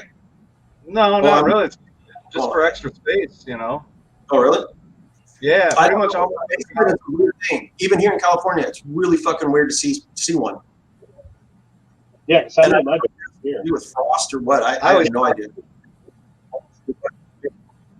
Yeah, I always thought maybe it had something to do with earthquakes or something like that. I don't know. Because like they're everywhere. Like pretty much every house here has a basement. Yeah, it's pretty rare to see a house without one around here. Yeah. Out here in California, maybe 1 out of every 300 homes might have one. Maybe 1 out of 500. In Tucson, you might end up seeing like 1 out of every 1,000. It's just so rare. Huh. 50 years ago around here, you'd see a lot of basements that had roofs on them. And then when people massed up the money, they built the rest of the house. Yeah, I don't know why they do it. I think here, for us, it's a lot of dead airspace between the floor and everything. So I think it helps us keep the heat under control. Yeah. See, I always assumed it had something to do with the pipes and the heat and stuff like that. That's what I always assumed it was, but I don't know for sure. I'm not an East Coast kind of guy. Yeah, it's a good question, Elmo. What happens when he waxes the floor? Because he said he's going to wax it now. waxing a tongue-oiled floor. Mr. Miyagi. Children's bodies. There's no basements out there in Louisiana? Hell no, man. They got the water table. You dig down like 18 inches, you got water. Oh, yeah. Yeah, that makes sense. Water table's way too high. Shit, water table around here in some spots is way too high. It's like 18. My buddy lives on a couple miles away from here. He knows it, Denton Road over there. And the water table there is only like 24 inches down, so he couldn't have a basement. He had to have a crawl space. And even so, his sump pump's constantly blowing water out.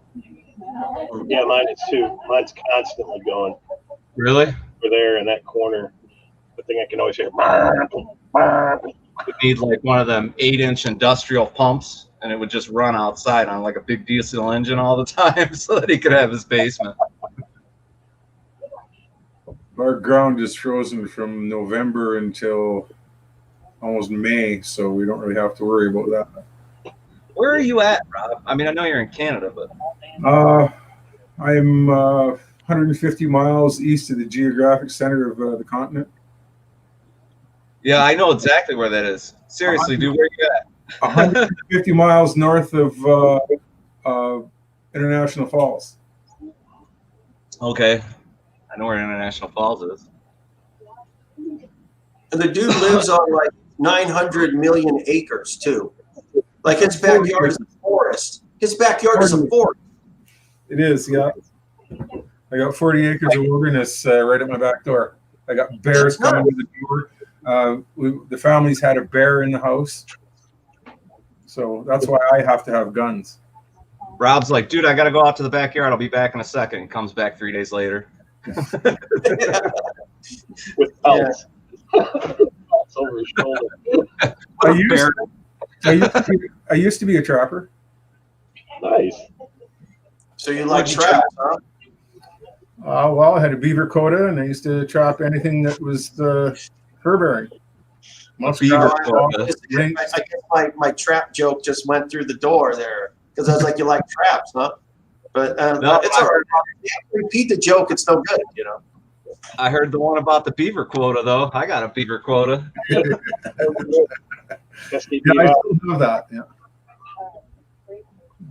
I know all them Canadian. A lot of them are into that, like beaver and what else is there, Rob? There's like I want to say it's a ferret, but it's not a ferret. What's the other one? Oh, well, we've got fishes and martins and martins, yeah, and lynx and two kinds of wolves and muskrats and if a weasel gets in a trap, it'll go in.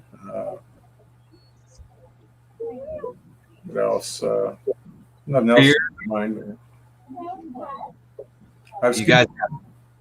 You got beer. Yeah. Whiskey. Yeah, we got man whiskey in Canada. Yeah, 40 Creek. See, when I hear a comment like that, you know that I drink whiskey and stuff. It's kind of like, what the hell? Was that corn whiskey? It's strawberry brandy. Oh, whew! It's hot too. With a fog to it. Oh, I just shook it up. Yeah, I know. Distilled liquor shouldn't have a fog to it. That's just air. 100. That's over 100. 90. Is it? No, it's about 90. Yeah. What did you distill it? Kind of like tail. I've got a still out in the garage. I built it when the COVID thing. Like a copper one? No. I'd like to get a copper one, but what I did is I just got like a 30-gallon pot, stainless pot, and I put a lid on it, and I took my my Christmas tree bit and blew a hole through the top and put me a nice 1.25 inch copper pipe going up, and then I ran that over to. The first time I did it, I just ran it straight to the worm. The second time I did it, I ran it to a doubler. And that was the greatest whiskey. That was peach brandy, and that shit came out. Man, that was like around 150 proof right off the worm. Because I ended up buying all the shit. Like you need these things here, whatever the fuck they're called. Yeah, I thought Keg will make it better.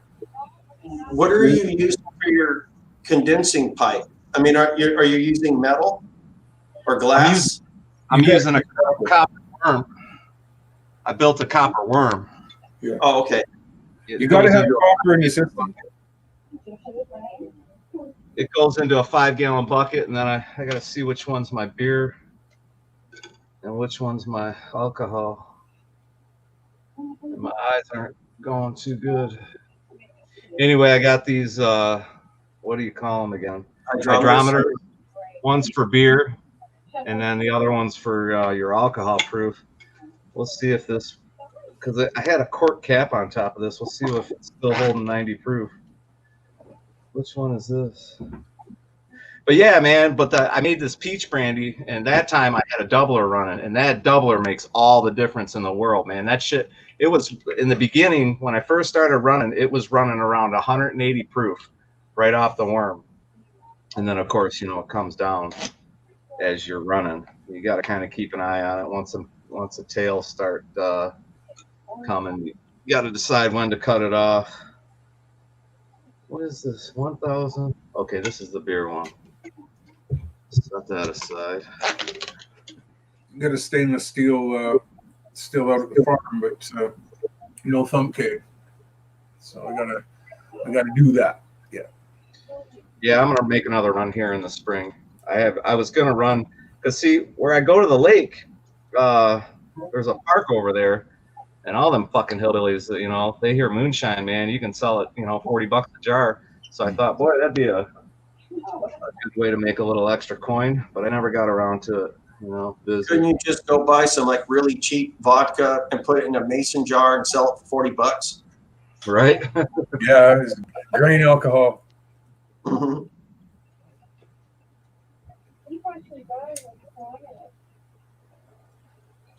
Another way that you could tell us exactly how strong that is just drink 4 or 5 glasses and tell us how you feel. Yeah, right. Yeah. If you can speak. Yeah, we're running about 90 proof. So that's still good liquor there, man. I gave a bunch of it away. That's what I do. I grow weed, I give it away. I make alcohol, I give it away. I don't drink, I don't smoke weed. I just fucking make it and give it away. All my degenerate family members, they all love it. So, woo, tastes good too. Damn.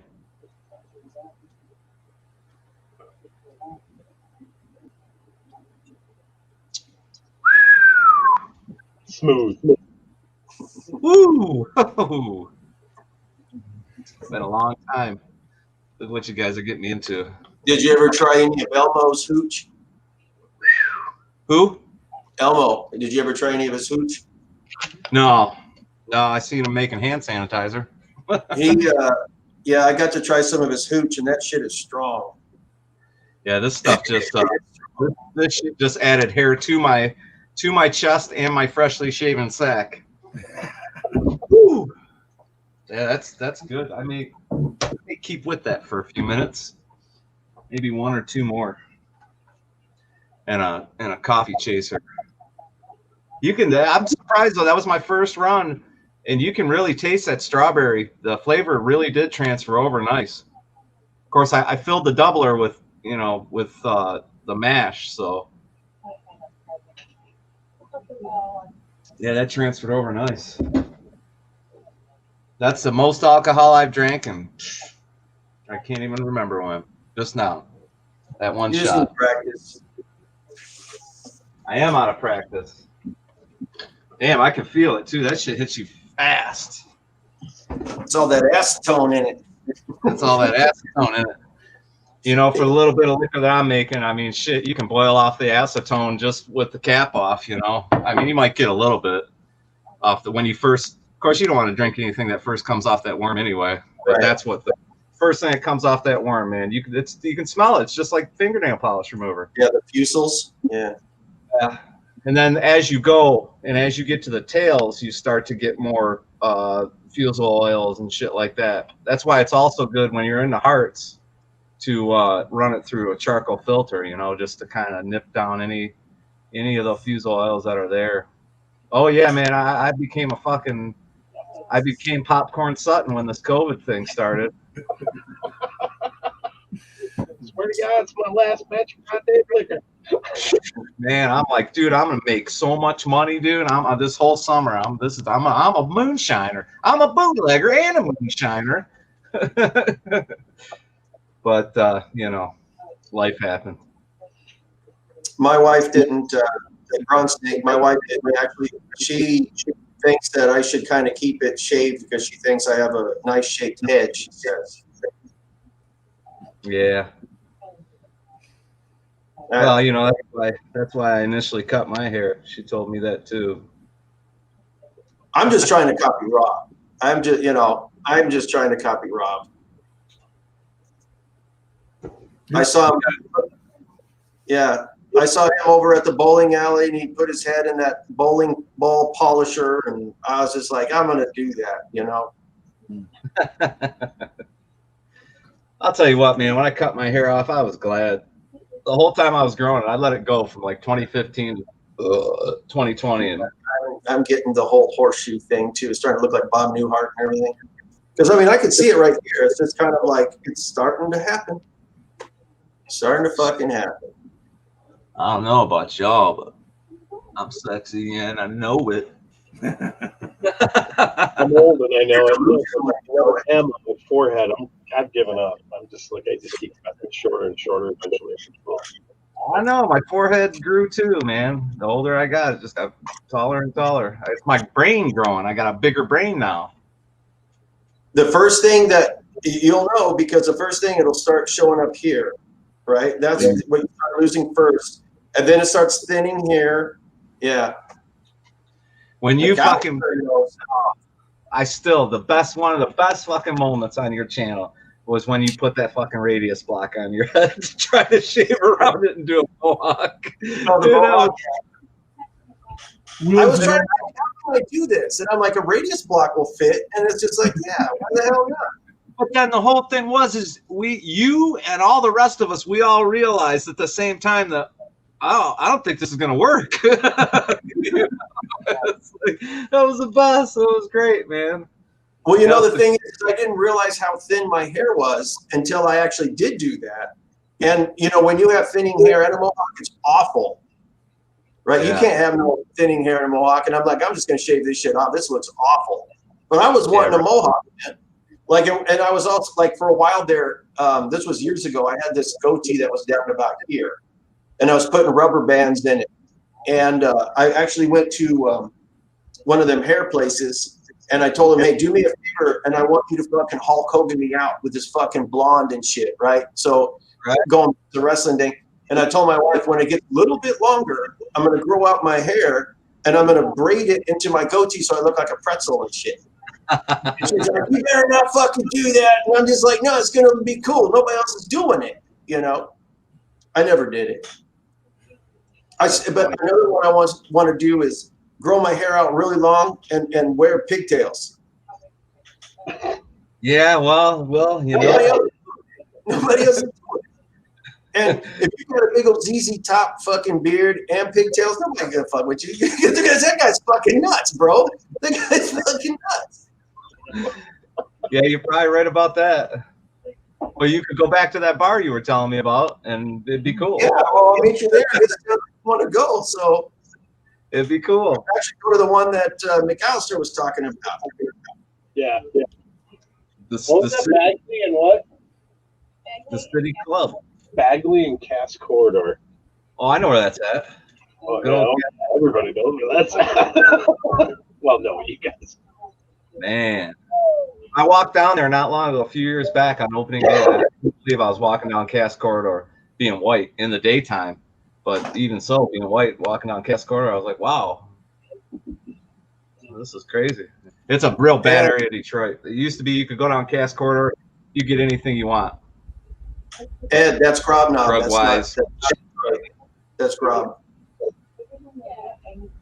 Yeah. He's been around.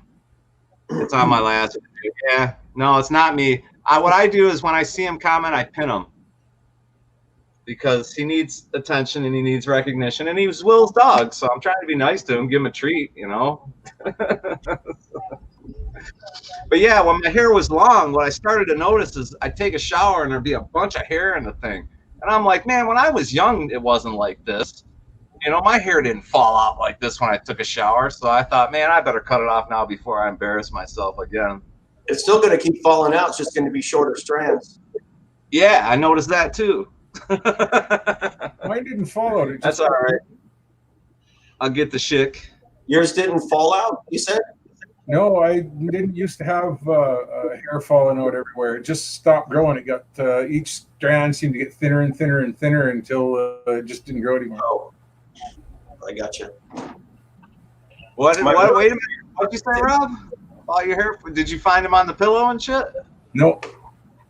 Nope. Never. Even my hair was down my back. I never had.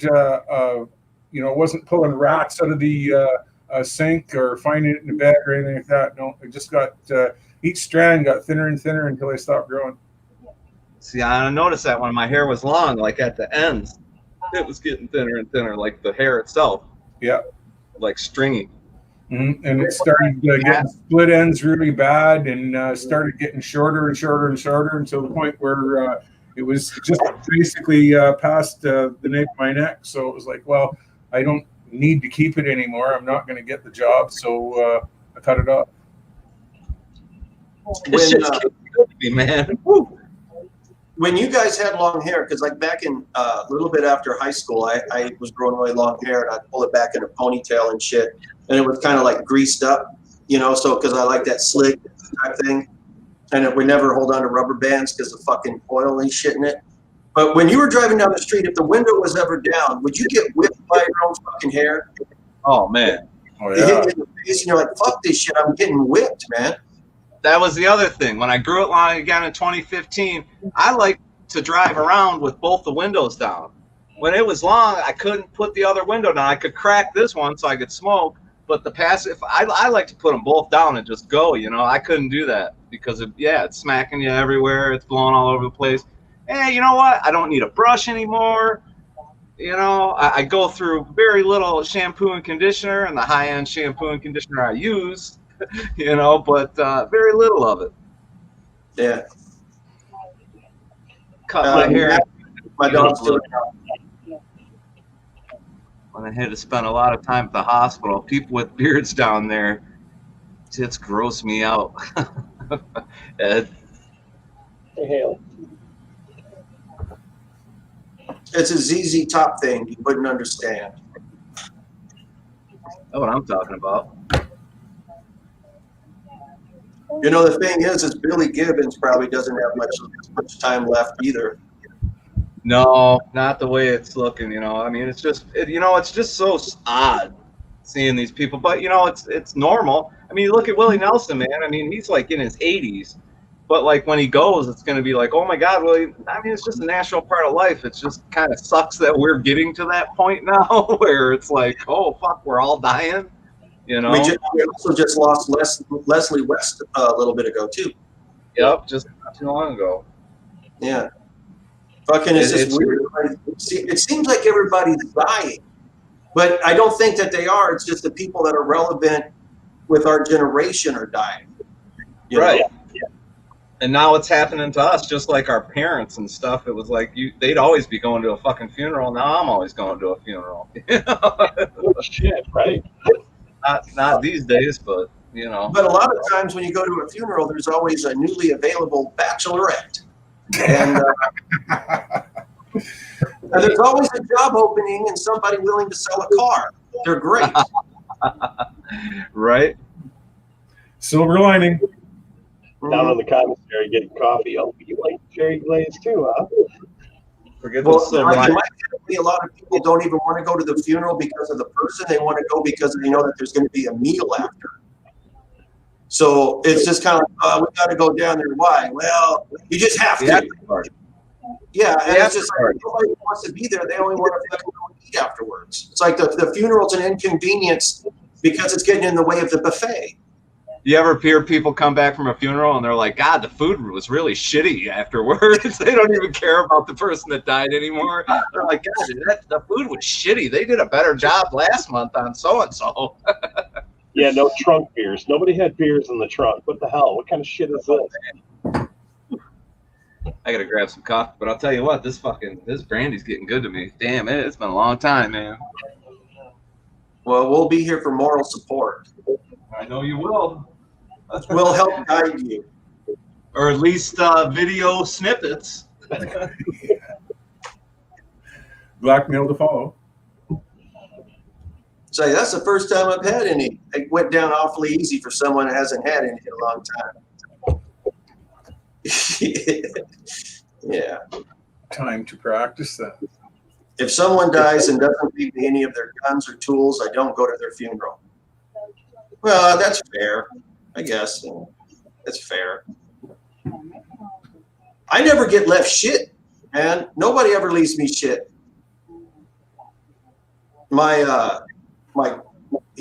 He's my grandfather, but he's the grandfather from my stepfather.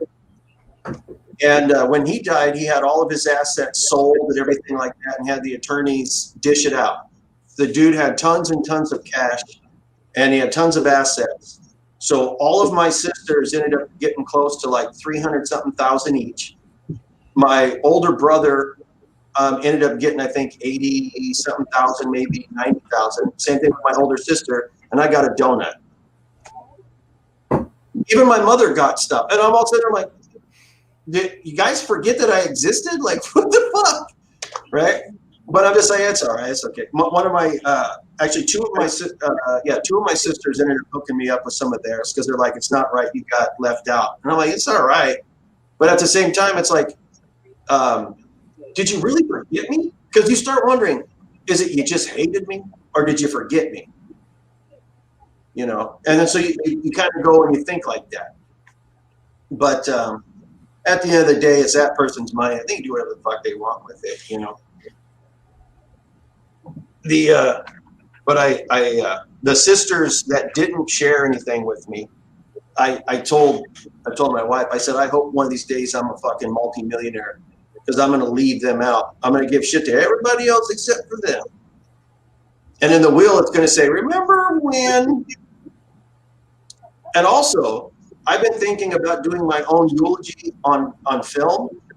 And then so that way, because everybody's going to fuck it up. If anybody else does it other than me, they're going to fuck it up. So I'll do my own eulogy. I'll praise myself. I'll tell everybody how awesome I am. And then I'll just tell them, turn off the film, go home, fucking go eat your fucking food, because I know some of you are only here for the food, bastards. And then I think the last thing I'll have in my eulogy is, oh, by the way, go fuck yourself. Tell them what's real. Everybody put the T-shirt on I had made for you. Yeah. Take a group photo. I can see you sending everybody off to a scavenger hunt that doesn't exist. Oh, that would be great. If you want your inheritance, follow this map. There's a map in there. You got to follow it. You got to be here at this time. You got to do this. And when they get to the end, it'll just be like a picture of Dolan. Boy, that's going old school.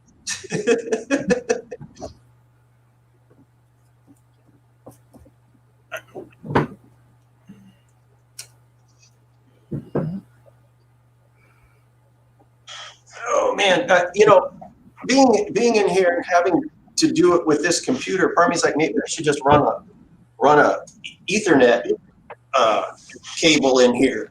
So that way, if this is where I'm going to be doing it from here on in, it's kind of like, so that way I have a better connection.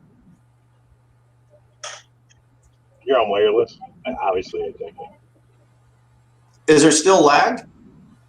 No, you've been fine. Actually, both of you and Rob both are good. There was a few days ago, I was talking to my nephew on the PlayStation 4 and one of those party chats, and we're playing baseball and shit, and I'm giving him a hard time. He's kicking my ass, but I can still troll him while we're playing. And he brought up the election, and this was about a week ago, maybe a week and a half ago. And he goes, well, this isn't. And I said, well, there is evidence of this stuff, but it's just not being displayed, throughout or whatever. As soon as I start talking about that, he's like, dude, I can't hear you. You're breaking up. And I'm like, well, that's weird. And then so we changed the conversation. He could hear me perfectly. Then I brought it up again. He goes, dude, you're breaking up. I can't hear you. Now, it's anecdotal. It's anecdotal, But a part of me is like, why is it only when I'm talking about this, the stuff was breaking up? Thanks, Matt. It's the Masons. Because I know that Heard you talking about. I think they monitor your chat, like they monitor, and I think they look for certain like keywords, and if you use them many times, I think they kick you out of the thing. I don't know for sure though. They monitor my chat. I know that.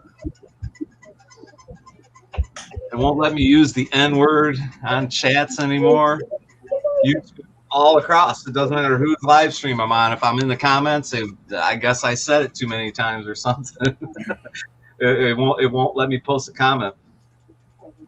That was back when Bert had his streams and stuff, and all of a sudden I'd write out a comment and it'd be like boom, and I'm like, Bert, what'd you do? Block my comment or erase it? He's like, no, what are you talking about, dude? And I'm like, what? I tried it in somebody else's stream. The same thing, Bruce's stream, and I don't know. They're watching. There's people out there. That's why in that video last night, I'm like, look, you know how comments, like somebody leave a comment and randomly they'll get thrown into your for review file thing, you know? Yeah. And it's not like the comment, you can understand like if it had a bunch of shitty words in it or something, but it could be, it's just random. And people don't understand that, and they come back on their other account and they're bitching at me about how, hey, what are you doing? What are you blocking my comments and this and that? I'm like, what are you talking about, man? You know, because it's not like I go on the YouTube studio every day. You know, it's like maybe once a week, if that. Well, Elmo had commented on one of my videos, 4 or 5 videos back or something, and he said something about like trapping somebody or something like that. And I said, well, we all know how fond you are of traps, right? And I put that now this is on my video. This is on my channel. And I think it was probably within about 10 minutes, they deleted it. It was gone already. And they do that to me all the time. They delete my comments. No, I've seen that happen too, because listen to this. When I did that lava lamp video just a couple days ago, Blue Light Band commented, and I'm like, hey, man, I said, here's the video. The dude's a little faggy, but here's the video. He's the only one that has the proper recipe to restore these things. And I came back to it, and it was gone. And it's my comment. But I guess because it said the dude's kind of faggy, YouTube deleted it. But it's like, dude, I'm like, you know, we're like 1 in a gazillion people who have a YouTube account. Really? It's like zeroed in on me. See you later, Wally. Taking off, Wally. Peace, brother. Yeah, I'm kind of getting tired of all of the censorship and shit. I'm getting sick of it. It sucks, man. But you know why I think why they, well, I don't want to say I think that this is why they do it, but I think this might have something to do with it. If you look at all the stuff that says trending, like if you go to the trending tab, it's all stuff directed at kids, I mean, like young teens, right? So it's like the new music video, this new video game, this new whatever. It's really directed at youth. So I think that they're really kind of, YouTube is almost kind of marketing to children, like to kids, with a lot of the stuff. And then so they don't want to have anything on there, I guess, because they think even though you say that this might be for 18-year-olds or older, they still censor it. But I'm part of me's thinking maybe it has something to do with the whole kids thing. I don't know. Could. That would be telling on what direction YouTube's taken. I mean, I've been saying for the longest time, I mean, they're not worried about creators anymore. They're more worried about their pay service and what they can sell to people like Netflix and, you know, everything else. And because I'm sure television is going to be changing in the next 5 to 10 years where, I mean, I'm going to be glad when Xfinity's out of business, Comcast, in which they're still going to get paid anyway. But what I'm saying is I'll be glad when I'm so fucking tired of paying every time you look at the goddamn cable bill. It's like, dude, $200, really? You know, really for what I watch, you know, and most of the time I'm watching Netflix and shit like that anyway. Well, you know what's funny? That's something that I had picked up on just like a couple of days ago. Because you know how they're always like blocking stuff and then they're saying that, you know, this was fact checked and so we can't show it to you because, you know, it was fact checked. And I was thinking about it and I'm like, well, it's interesting that they don't fact check any of their advertisers. Because the advertisers have claims that are ridiculous. Hey, do you want to cure cancer? Drink this special soup that you can get from me. Go to my website, you know, or you want to lose weight? Do this. Why don't you fact check your advertisers, motherfuckers? I'm making $80,000 a day. You know, I've only been working for 2 weeks now, and I'm making $80,000 a day. You know, it's yeah, like, really. And it's like, if you're making so much, then why are you advertising, trying to make more money, trying to sell your secret? You dumb fuck. You're not making that much. Oh, that's what puts a Liars. rat in my ass about financial advisors. If they're so good at financial advising, why aren't they so busy looking after their own money that they don't have time for you? Yeah. Well, yeah, it's just like these fucking these trans mediums, not to be considered with transsexuals, right? But because tonight that's the theme with me is trannies, you know. But the thing is, it's like they're all sitting there like, we're going to end up helping you get money. Do you have problems? You know, we'll tell you how to do it. Or even like these ministers, like these TV evangelists, you know, pray and you'll get money and all this other stuff. And it's like, motherfucker, if you had the key to this, you would be the richest person in the world if you really had the key to it. Why are you asking for $19.95 from me? Like, you know, you have all the money you need, fucker. Well, you see, they're proving it works. They pray and they get money. Yeah. What For business $19.95. sending two private messages between two parties? I agree with that.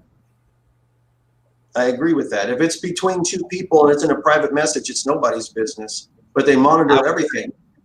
I worry about that, you know, messenger service and all that, you know, Facebook Messenger, man. I worry for that. I think that shit's monitored, you know. Oh yeah. Well, everything is being monitored. Your text messages, your phone call, everything. So I mean, the reality is that the only way that you can have private conversation anymore is just fucking face to face with somebody. Face to face, you know, yeah, that's it. In fact, you know, I've had conversations with people where they're like, look, man, I don't want to say this, you know, through a text message. And I don't blame them. I don't want to say it either, you know. We'll talk about it later.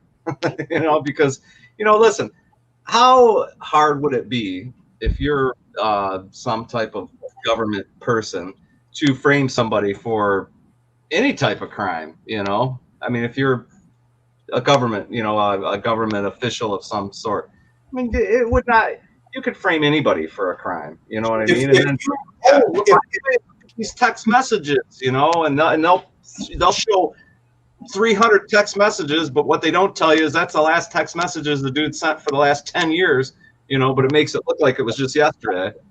Yeah, I mean, if you stop to think about it, they have the power now to basically frame somebody with a ridiculous amount of evidence that you couldn't overturn, with deep fake shit, with being able to alter different things just like on the spot, you know. As far as they have everybody's DNA for the most part now. They could do anything that they wanted. If they really wanted to get you, they could. And there would be no. I mean, it's like, how do you talk out of it? It's kind of like, we have you on video. It's like, well, that's a deep fake. Give me a break. We have your DNA. But it's like, well, I don't know how that got there, you know. But yeah, the whole thing is. Neither did I know how his DNA got there either. That's why when they were doing all those 23andMe commercials, send us your DNA. I'm like, fuck you. I'm not sending anybody.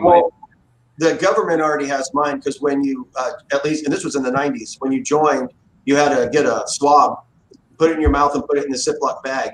And they said the reason why they end up having this is because in case you they find parts of your body or you're burnt up or something like that, they can at least identify who the person was. That was like the reason behind it, but who knows if that's true. It's you know, it's scary, man. You start thinking about this stuff, it'll fucking get your anxiety levels up quick. You know what I mean? It's scary, fucking scary times, man. It's always been scary times, but tell you what, man, this and I know it's scary. It's concerning. Yeah, okay, yeah, I could agree with that. But I mean, I feel like I sound like the old man. Like when we were kids, I always heard the old people saying, "Boy, it's never been this bad." But man, I don't think it's ever been this bad. I mean, honestly, we're living in a different world now, man. As far as information goes, it's a lot like World War II across the pond. When I was in school learning how to sell and design advertising, I had a little bit of education in propaganda. And the parallels that I'm seeing now are just a blatant slap in the face. I've heard other people say make the same type of statement you just made. I can't remember. It was just recently too. It's probably Rob. Goebbels would be proud. Goebbels would be proud of media today. Yeah. Ed is saying Twitter permanently banned Trump. Now Twitter is a barren wasteland. No one knows what to say now. You know, even if you disagree with what Trump says, and hear me out on this, he's still the president of the United States, right? And even if it's like Joe Biden, it doesn't matter who it is, right? You should give him a means to communicate with people, even if you disagree with it. And I don't know who anybody has the right to try to censor the president, thinking that they know more, like they're more in the know of anything. And I don't know. I just think that it's a wrong move. Like when it comes to politicians, they shouldn't censor that shit. I agree 100% with what you just said. Yeah, the way to counteract bad ideas is with good ideas, not with censorship, because all it does is create a myopic, sheltered from reality echo chamber. Yeah. What was that? Just when instead of like bad ideas should be counteracted with good ideas, not censorship, because what they end up with when they censor is just this echo chamber of sheltered from reality opinions that has nothing, nobody to argue with it. It's the outrage mob just festers and gets worse and further separates himself from reality. You know what? And going back to Trump, man, whether you agree or disagree with the president, I ain't never seen anything like the last 4 years. I've never seen a president of the United States treated the way this guy was treated. And whether you love him or hate him or disagree with him or don't, I've just never seen not just the opposing side come after a president like that, but every single day, day in and day out. I mean, the fucking guy should have, if he was any other person, what he did for Israel alone, he would have gotten a Nobel Prize. And just every day, the guy could have cured cancer, and they would have said, well, that's fucked up because he should have cured AIDS. And you know what? I bet you I know why he didn't cure AIDS, because AIDS affects minorities and he's a racist. You know what I mean? It's just on and on and on with this shit. The good news is this. Biden did promise to cure cancer if he was elected. Well, that's cool. Yeah, so we'll see where that goes. But he actually did. He's like, I'll tell you this, if you elect me, I'm going to cure cancer. And people are like, even CNN and MSNBC was like, wait a minute, did he just say what he thought, like we thought he said? Yeah, he did. Sure, nobody will have cancer once everybody starves to death. Yeah, I feel for that, man. It's just such an outrageous claim right there. People should have been going, wait a minute, hang up, hey, it's like, I don't know, that's just an outrageous fucking claim. People have been trying for thousands of years. There's even historical evidence that they were dealing with cancer in ancient Egypt. Right? So it's like, dude, it's like for thousands of years, we've been trying to come up with a cure. There's so much money going to cancer research all the fucking time. It's the second biggest cause of death.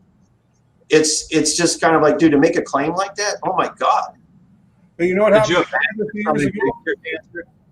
in Canada?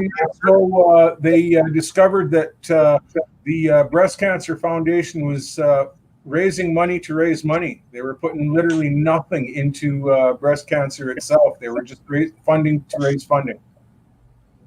So that's a big circle of everybody getting paid and no money going to cancer research. And you find that more often than not with a lot of different charities. That like 80% of it is going to operating fees and 20% of it's actually going to, research or whatever. What was Bono's charity? 97% going to administration costs. Oh, man. And of all the cancers they should cure, Yeah, there's one. Come on, man. Ellie Struthers with Adopt a Child. Well, I don't know why they just. It seems like they always focus. It seems like they always focus on breast cancer, and most people are always willing to donate money to breast cancer and all sort of shit like that, but they don't fucking raise a lot of money for prostate cancer and shit like that. And honestly, I think the reason why is because a prostate doesn't look good in a tight dress. No, it does not. No. And I don't know. Because there's some, breast cancer, you have a good chance of surviving. Pancreatic, you don't. Right? So pancreatic is more, it's not as common as breast, but it's like that one, if you get breast cancer, you have a good chance of surviving if they catch it early. You'll probably still have to deal with it for the rest of your life, have to go in for checks all the time because it comes back and shit. My aunt died from that. So, but pancreatic, you get it and that's it, dude. You're checking out. Pancreatic cancer is some nasty shit, man. I mean, that shit fucking, that's some nasty. I think that's probably the worst cancer you can get is pancreatic cancer. You don't hear too many people surviving from that, you know? No, not at all. No, it's fucking brutal. All cancer is fucking brutal. Yeah. But I don't know. I mean, if they can fucking figure out a way to do it, then that's awesome. I just don't see how. The only way that you could say that is if you knew already something. Biden's got it, man. You know. Even bring it up and land it back on the ground. How the fuck can they not cure this shit? Really? Come on. Well, you would figure he would have started small, like we're going to cure diabetes. All right, well, that's a big one. That if you could do that, that would be amazing. You know, but you start small like that. Maybe like if we're going to cure the common cold, something small, a sinus infection. We're going to cure sinus infections. You know, something. Just going straight for the big one, dude. That's ballsy as fuck. That's like the chances of him being able to do that is a chance of like we're going to have a fucking colony on Pluto by the time the end of this administration. Like, no, you're not, dude. It's like, you know, it's not. You know, it's not going to happen. Yeah, it's like the Motor City having good roads. Oh man. Yeah, man. They want to cure poverty. They're already talking about another stimulus check now, a third one. They want to put $2,000. I'm just like, man, you guys, come on. What are we doing here, man? What are you guys thinking? You know, I mean, I get it. I really do think they're, you know, the people that really need help. Let's help them. But you've been trying to do that for years, and that system's abused. But this whole thing of we're just going to keep on printing money and giving it out, and I fear for the next 20 years. They want the economy to fail. Yeah, well, it's a great reset, and that's how they're going to do it. We had a great reset, man. We were on the path. It seemed like it. Things were looking up, man. People had their head up, you know. Well, that's no good. The collectivists want everybody to be poor. Yep. Everybody just like back in the Obama administration, you know, hey, America's seen its day. It's not ever going to be like that again. Just this is the way it's going to be. China's going to be the superpower. There's just nothing we can do about it. You know. The only thing that you can do is just wait. When things get bad enough, no matter what happens, you know, who's in office, how many years down the line, when things get bad enough, people revolt. It's always the same thing. You can only oppress people for so long before it invokes violence. Yeah. So just give it time. Just sit back and watch. I like I was telling Rob just a couple days ago, maybe yesterday, that the more and more I think about it, George Carlin's right. It's just important not to give a shit. Just quit. Yeah, it really is. Yeah, it really is. Because you get worked up for nothing. You know, and a lot of the stuff that people say, oh, this is going to happen, never happens. You know, I mean, news broadcast tonight, the tail end of the 5 o'clock news. Like I said, I don't watch that shit. I haven't watched that shit. You know, I make a point not to watch that shit. And I caught the tail end of And I'm all wound up, man. I'm fucking bitching. And I'm going, what the fuck? You know, I'm like, this is why I don't watch. This is why I can't watch this shit. I got to go do something. I got to go down here and clean and get this done. Hey, let's go live stream. Facebook and all Well, that. there was I had put on it was a clip or something like that on YouTube, and I had my wife come in, and I said, okay, but I'm going to put this clip on. And I want you to tell me when you actually hear news, right? So I clicked it, and she's just listening. I said, tell me when you hear news, and she's like, there isn't any. I said, I know. This is what I've been saying. It's political commentary, propaganda, and gaslighting. There is no news. It's just opinions. It's just bullshit. It's just people getting you riled up. It's a big long string of passive injections and semantic manipulations that adds up to political commentary, not news. Yeah, there is no news. The gaslighting is what lately has just been driving me. Yeah, I mean, nuts. if they only give you half the information, how is that fucking news? It's not news. Yeah. It's better not to watch it, because if you watch it, you leave dumber. It's better to be ignorant than dumb, right? Absolutely. No, I agree 100%. I research the things that are important to me politically and all that, but I do my own research and and I try to, like I say, I mean, if I really want to know what's going on in Congress, which I do from time to time, I turn on the C-SPAN and I watch it. And I've been doing that since around 2006. And that's the only way you're really going to get informed. And you're still not going to know, because you got a bill this thick, and it's like, hey, here's the bill. We're voting to fund the Boy Scouts of America. But the bill's 900 pages, but they don't tell you what's in the rest of it. But it just is what it is, And I think not giving a fuck is going to be the theme going into this new year for me, is not giving a fuck, Well, it's not going to add up to much anyway, because the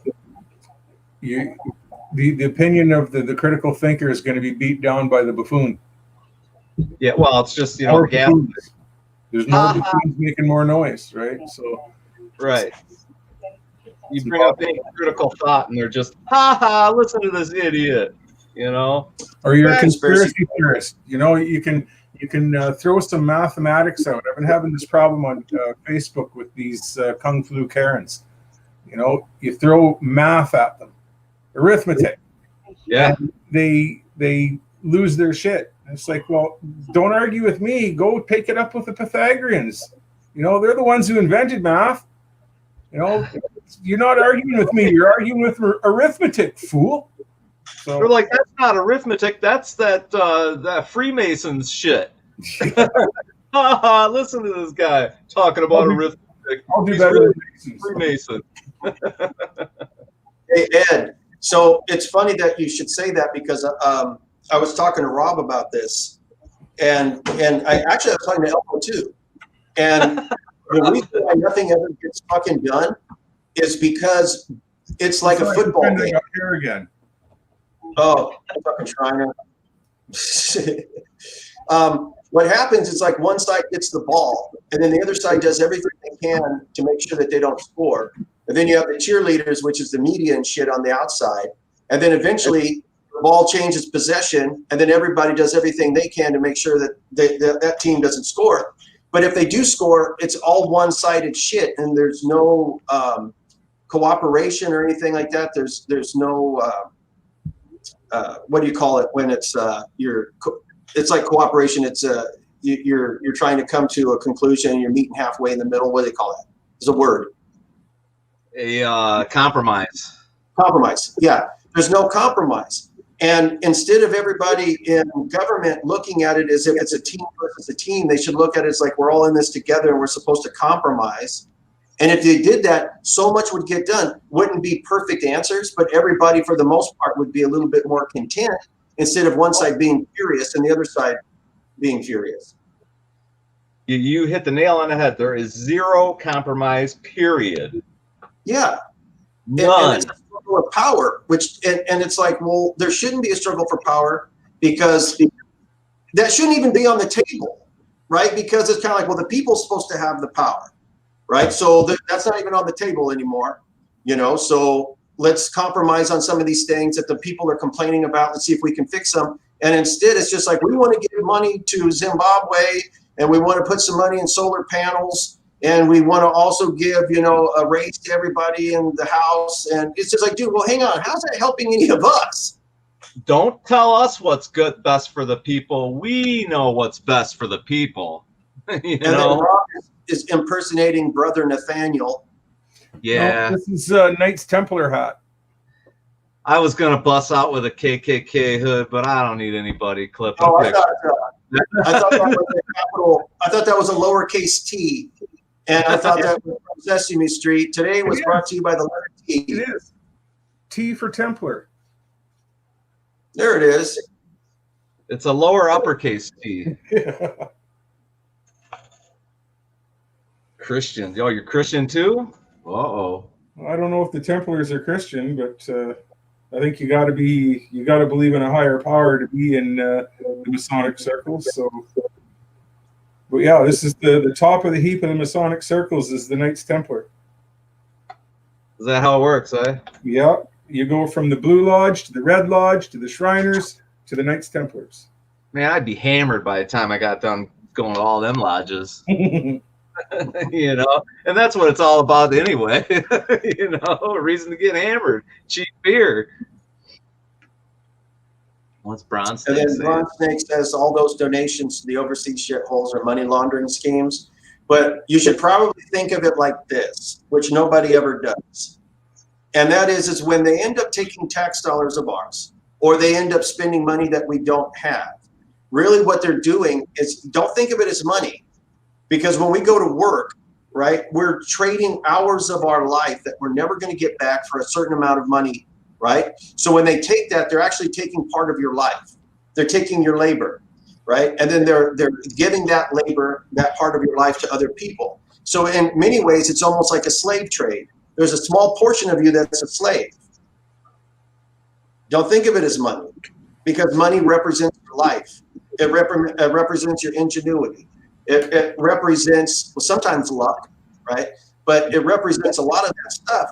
And it's just like if you go to a casino, they don't want you to actually use cash, because if you use cash, then you'll be fucking like thinking too much, kind of like, well, this is money, I got to make a bill payment. So they want you to convert it over to a ticket, or they want to convert it to a credit, or they want to convert it over to a chip or something, so it's easier parted with. Absolutely. Yeah, I'll never forget. Shoot bombs tonight, motherfuckers. Where? I'll never What's forget, that? guys.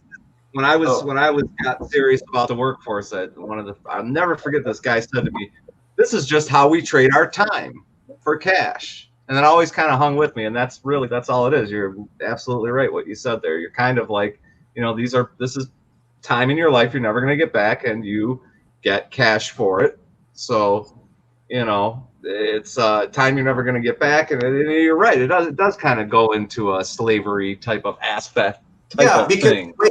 you wake up, you go to sleep. Well, you have to eat and everything. So some of the money that you get is going toward your house, so your shelter, and it's going toward your food, and you're going toward your medicine and raising your kids, which really, even back in the slave trade days, back when the slave owners, they would still have to feed their slaves. They'd have to give them quarters and all this other stuff. See, and it makes it look like they're giving you the choice on it.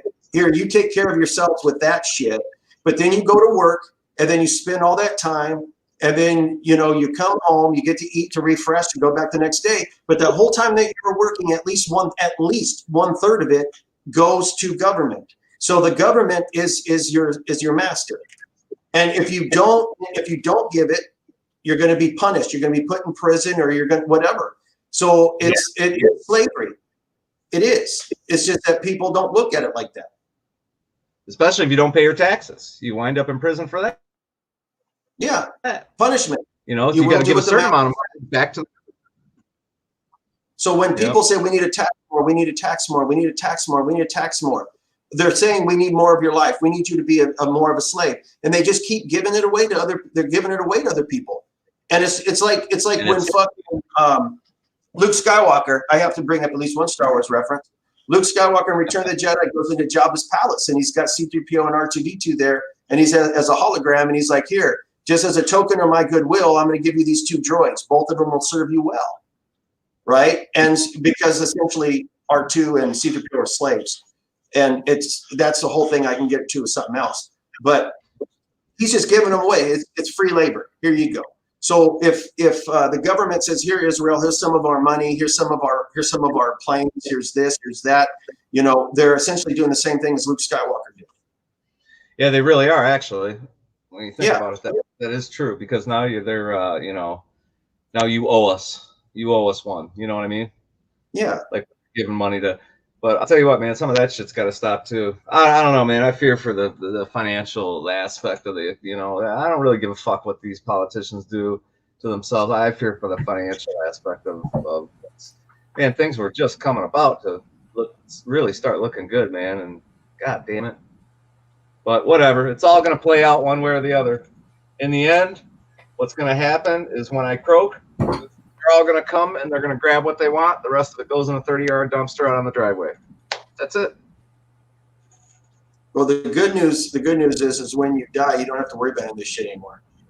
No, I'm trying to not worry about it or think about it while I'm here, because it's like it's pointless. Yeah. Unless you take action yourself, right? And you end up going like just fucking balls to the wall. Unless you do it yourself, nothing's going to change. Nothing's going to happen.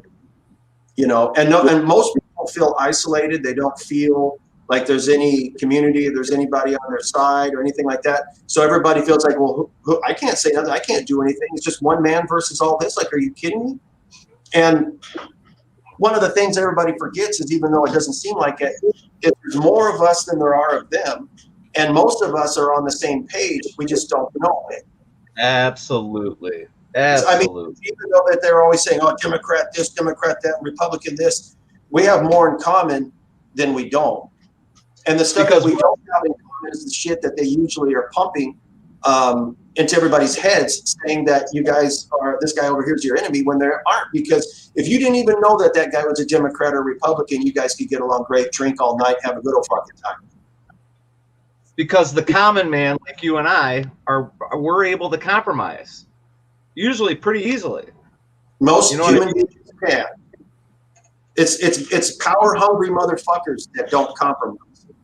Bullies don't compromise, right? Say uncle, you son of a bitch.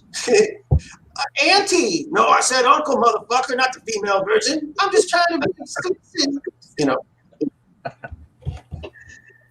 Yeah, to the I need more coffee. Dude, how much fucking coffee are you gonna drink? Dude, I drink coffee all day pretty much, but I'll tell you what, man, that whiskey hit me hard, man. I'm feeling it now. First it was brandy, now it's whiskey, and the minute I'm like, yeah, fucking vodka hit me hard. I felt, you know, the way I had to get the sweat rag out. I'm over here going, God damn, dude, I'm sitting here listening to you. I was buzzing like a motherfucker about 10 minutes ago. Like, it's wearing off now.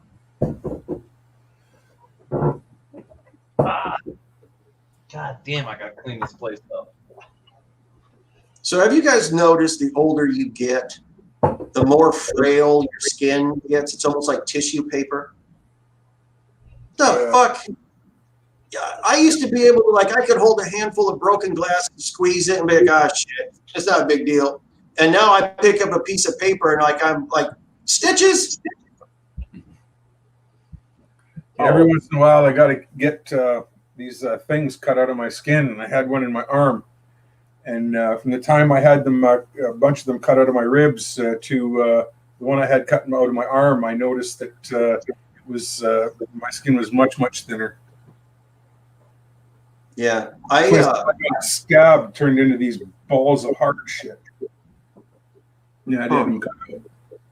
I had a thing show up on the top of my arm about, I don't know, 4 months ago, and I'm like, is that a mole? What is that? Right? But it was really red, and I'm like, I'll just keep an eye on it. But then it was getting bigger, and it was kind of like a bump and shit. And I'm like, well, is this cancerous? And so I looked at it real close with, you know, the magnifying glass on my phone, and it wasn't shaped perfectly, whatever. And I'm like, oh no, you know. And since cancer runs in my family and shit, I'm like, I better go have them look at it. So I go down there and they did a biopsy, and it turns out it was vascular. It was just like fucking weird. I guess, I don't know, blood coming to the surface or just randomly. I'm like, when the hell does this shit start happening? Fucking age sucks. It fucking ruins, man. I hate it. You bump into something. You'll be in the morning, like brushing your teeth. You bump into the wall. And your arm's 3 times the size, black and blue. You feel like you got Ebola. You're freaking out. It's like, Yeah. oh. I know it's weird because I mean, like, yeah, you back in the day, you could like fall off a skateboard or fall downstairs, get up, you'd be like, I just ruined my shirt, like that, you know, have some dirt or something. And now, like, you just like stub your toe or something and it shatters and fucking like, yeah, it's bullshit, dude. It's like, what happened? I used to be Superman. It's like somebody's been feeding me kryptonite or something. I did it over the holiday weekend because of the dogs. I tripped, hit the chair, baby toe. Didn't really feel like much, you know. I'm in the shower the next morning. I look down. I'm like, oh, black. I mean, black. I'm like, what the fuck? Like, you know, I'm thinking like I got gangrene or am I am I diabetic? What the hell's going on? Like, is this shit bad? Freaking the fuck out, you know. 2 days later, the pain came, and it's like, oh my god, you know, like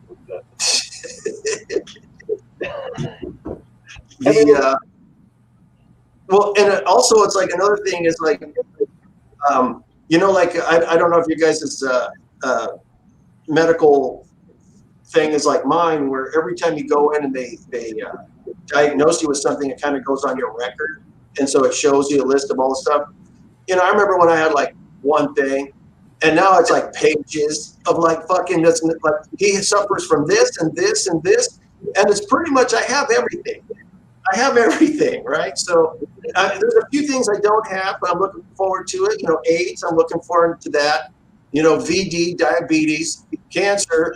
And I need something else just to kind of, you know, the trifecta. I got to have all that shit. I just want to make sure that when I die, I have everything. Yeah. Because when you were young, they would open the folder and then talk to you. Now they got to lick their thumb. Yeah, exactly. Yeah. They said my gallbladder has to be removed and kidney stones. Oh, Jesus Christ. The kidney stones fucking sucks. The gallbladder, you'll be sick for a while after they take that out. My brother, see, that is a thing that's kind of like a family inheritance, is everybody has their gallbladder removed. I haven't had to have it, luckily. But my older brother, he's like, he woke up one day and he's like, man, I'm not feeling very good, you know. And I guess he went and had a Big Mac or some shit, and his gallbladder went nuts, and he ended up in the hospital. He thought he was having a heart attack. And then they're like, well, that's got to come out. So they ended up giving him surgery, taking out the gallbladder, right? The next day, my older sister, she's like, I'm not feeling very well. Right, so she ended up eating, and she went to the hospital, and they're like, "We got to take out your gallbladder." So hers was literally like 1 day, 2 days after he had a gallbladder attack. The timing of that's impeccable. And then, like, it was about a week later, and I started having fucking pains up there, and I was like, "Oh Jesus, am I going to have my gallbladder removed too?" But they're like, "No, you have kidney cysts." And I'm like, "That's not cool." Yeah, it's crazy. So my dad had his gallbladder done. I've been lucky. I haven't had that yet. Latest thing I got was vertigo. First time ever I've gotten vertigo. Of course, I'm in my mid-50s, so that was fucked up. Like, that was like a whole different, I'm like, it's like tripping on LSD without being on LSD. You know what I mean? Like, you're falling over and feel like someone's pushing you, and I'm like, what the fuck? And I talked to one of my other buddies, like, oh yeah, that happens all the time. Like,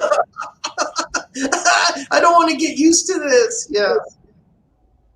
Yeah, I mean, I kind of, with after MS, I was like, damn, man.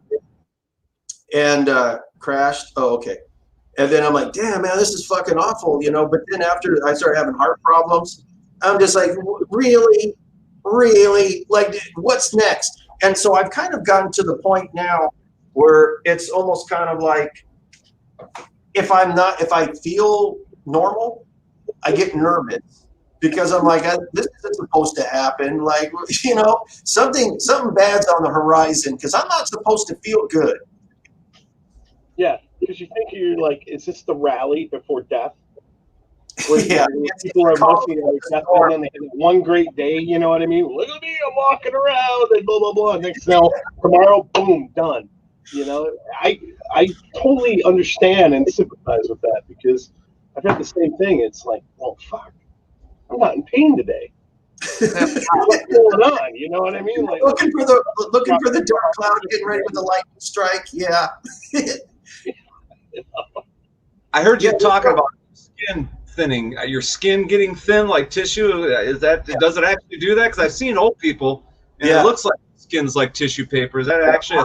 Mine's becoming thinner. When I was in construction, it was like leather, and and now it's the weirdest thing. I can get cut, and like I can coagulate pretty good, but sometimes, man, the shit's taking a little bit longer for it to coagulate, you know. And I'm also like, the bruises, the bumps, the scrapes, everything takes longer to heal, and they look far worse. You're not on blood thinners or anything, are you? No, just vodka. No, the bruises here too are the same. At my age, they're worse. It's like you think I was in a bar fight, you know. And all they did was hit my arm. You know, the car door slammed into it, and it's like, holy fuck, you know. My wife would be like, "What the hell happened to you?" I'm like, I don't know, the car door slammed on my arm, you know. She's like, oh my God. Got out of the shower, that's all. Fucking water kicked my ass. Yeah. In the last couple years, I've been doing more and more surgeries on myself. I'll see shit, you know. I'm like, damn, what's that? I'll stick a razor blade in it, see what it is, you know. Cut it open. And, doing your own biopsies, yeah. Yeah, well, I had this thing. I'm like, what the hell? I'm like, God, it feels like a zit or something. And I stuck a razor blade in that bitch. Of course, it's on my back, on my shoulder. I can't see it. And then I'm like, fuck, I can't do nothing with it. Well, about 6 months later, I'm out on the boat, and I reach back there, and I'm like, what the hell? And I gave that bit, man, I squeezed that thing. I swear, a gallon of fucking snot shot out of that thing. I'm like, holy shit. I got to go into the dock real quick.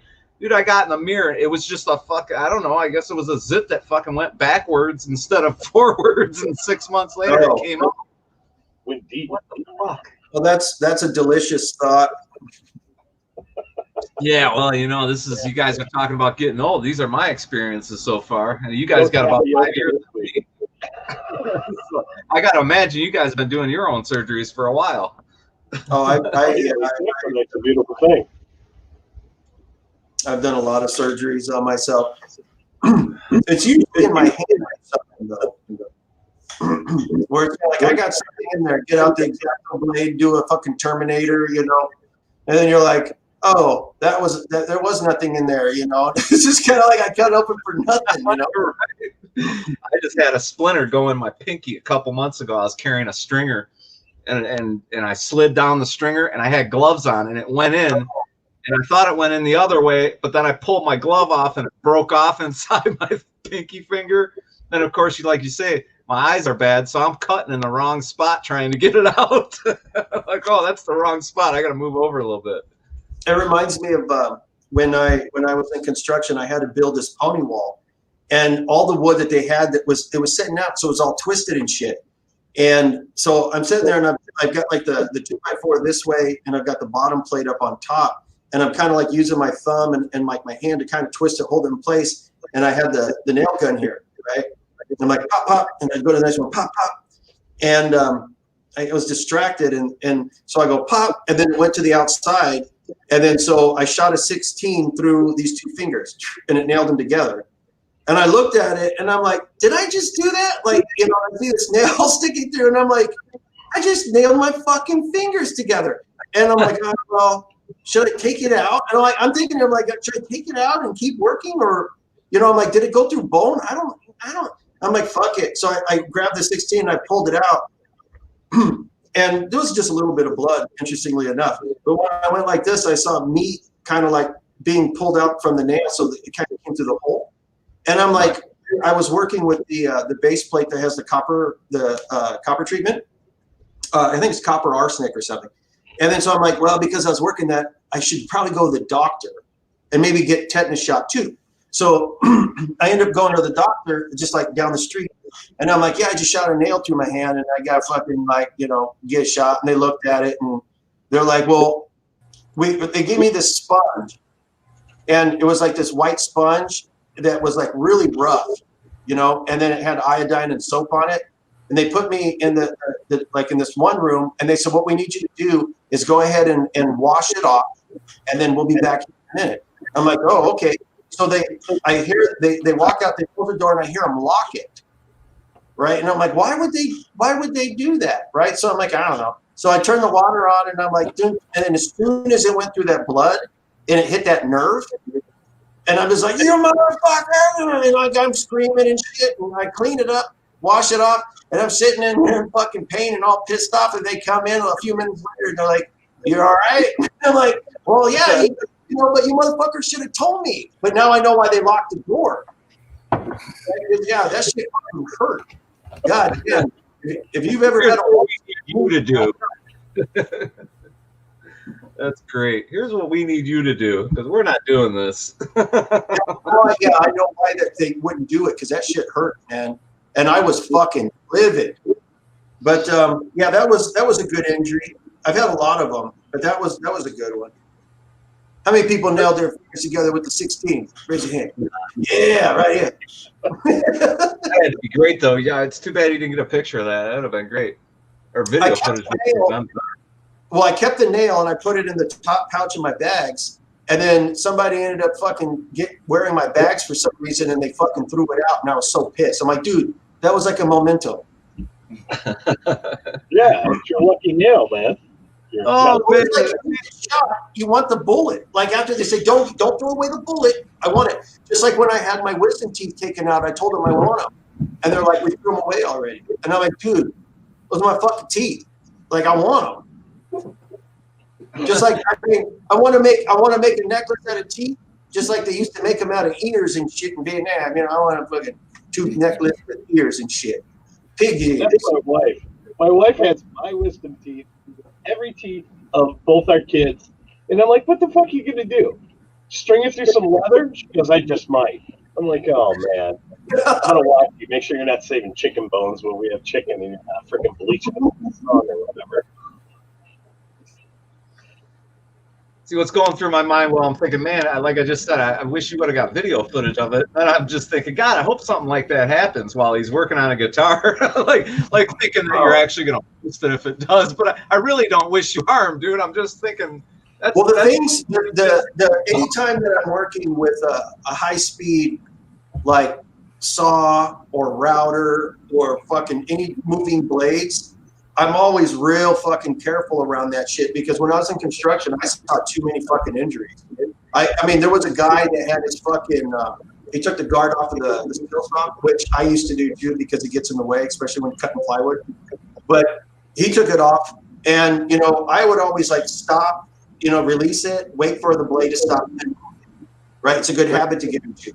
But this guy was dropped to his side, drop it to his side. And one time, leg, right? And then so he ended up having that blade in his fucking quad. You know, oh no, you know, and it's like, well, it happens. It's in the upside, bro. Duct tape's over there. Yeah. Get back on the top. Like in a wrecking business, I mean, we don't usually have bumps and bruises. Guys get fucked up there. There's nothing funny about it usually. I seen a Metabo run up a guy's arm one time. Jesus. Cutting with a Metabo, had the thing on it, and it went right up and cut right up his arm. It rode right up. I saw one of the funniest and dumbest things ever. So a skill saw, unless you end up having one of the larger skill saws, it's only going to cut so many inches in. So if you end up having a large beam and you're cutting to like a paralam or something, you have to finish it off with like a sawzall with an aggressive blade, right, to finish it off. So we're actually getting ready to hang this fucking huge ass paralam. And so at the time it was my boss, and he's cutting through, and he's like, all right, hold it up. We're going to put the sawzall in there. And we had, I can't remember the name, but the blade's about like this long. and it's got really aggressive teeth on it, like the type that you use to prune a tree. And he puts it in there and he's like, meh. And then this one guy that we just hired for some reason, right, while it's going and it's like coming out the opposite side, he grabs it, okay? And he gets his fucking fingers up really bad. And the boss stops and I'm looking at him, we're just, my fingers, right? And we're like, what the fuck were you thinking? Right? He's like, I was trying to help. And I was like, help with what? Well, it looked like it was flopping and I thought I could hold it like straight. Yeah, but it fucked up his fingers. He got to go to the hospital the next day. He's got all this fucking shit all over his hands. What a dumbass. Shit. God. It was called the ugly blade. It was called the ugly blade. I know exactly what happens. Sawzall blades will go back and forth, you know, Yep. when they cut through. He was probably thinking, "Oh, I know what I'll do." What a fucking dumbass. No, I don't have too many good stories or the wrecking business. People get fucked up in that business, man. I've had more than one friend get. Well, we just had some guys. We had 3 guys killed down on a job right before Christmas in Ohio. Fucking 19-story powerhouse came down on top of them. I don't know what the hell happened. I wasn't there, but a buddy of mine is running the job, so I don't know what happened. But yeah, they got 3 guys got killed just right before Christmas. Bogus. Yeah, it was really fucking. Anytime my fucking phone starts ringing off the hook, I don't even want to answer it because it's always one of those things, you know. Fucking guys cut themselves off a building or some shit. Yeah, the accidents we had in our mill were pretty brutal too. Guys going through the paper machine, falling into the chipper, getting cut in half by the auger. Fuck all that. Brutal shit. Paper mills up there, Rob? Yeah. Well, we used to have a paper mill, but now it just takes trees and turns them into blocks of fluff that get sent to China to get turned into paper that we have to buy. Oh, well, that makes sense. As long as a percentage of it gets made into tone wood, we're good. Yeah. Will's got to have something to work with. I got to. I've got some of the best tone wood right down there, actually. Some of the best you've ever seen. Right between my legs. You should hear the tones that come out of this. Fucking balsa. It's been infested by beetles. Yeah, fucking. Tibetan monkey. Yeah. You know, but it's weird. I don't know if it's just a guy thing or if it's just I'm fucking weird. But I'm proud of my injuries. You know, it's kind of like it's like a badge of honor. You know, it's kind of like a tab you wear. Yeah. I get that. Because and when you tell stories a lot of times about like when you get injured, you almost want to be more fucked up than the other person. Right? You got to one up them. Be like, yeah, one time I got hit fucking with this one poke cue in the arm. Be like, I got hit in the mouth with a 2x4, and I did. And that rung my bell. My lips got all fat and shit. That rung my bell. And I took but a I'm fat. proud of that because it knocked me out. It just fucking like, whoa, what the hell's going on now? Like, it's kind of like a wake up call, you know, because you're lost in your own thought, and all of a sudden you get hit in the mouth with a 2x4, and you're kind of like, you're really aware all of a sudden. You know, you're not thinking about nothing. Yeah, all your senses. Oh, it hurts. Yeah. And usually when I get injured, I laugh. Like when I had both of my feet ran over by a van full of tools, I laughed. I couldn't even walk worth the shit or nothing, but I'm laughing because I'm like, I can't believe I just had my feet ran over. You know, I couldn't believe it. And I took my shoes off, and they were green. My feet were fucking green. And I'm like, I better go to the hospital. So I had a guy take me to the hospital, and they x-rayed. And they're like, interestingly enough, none of your bones are injured. That usually will make you crush them, and that's it. Like you'll never like be normal again. But it didn't hurt any bones. You just have like, you know, muscle and flesh, and like that's gonna be bruised for a while. And it hurt to walk for about a week, you know. But I'm like, yeah, fucking, you know, no bones broken. And then about 4 years ago, I'm trying to show my wife how to do a side glide inside there, you know, just a break dancer. fucking, I ended up breaking my goddamn toe doing a side glide. How's it that I can get my feet ran over, no problems. I do a side glide, I break a fucking toe, and now I have to, later on this year in August, they're going to have to fuse it, as I've been walking around on a broken foot this whole time. What? Mm-hmm. Yeah, I broke it in 3 spots. So my big toe is all fucked up. They've been giving me cortisone shots, so that way I can walk on it.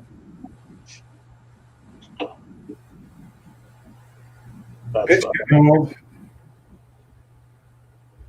What?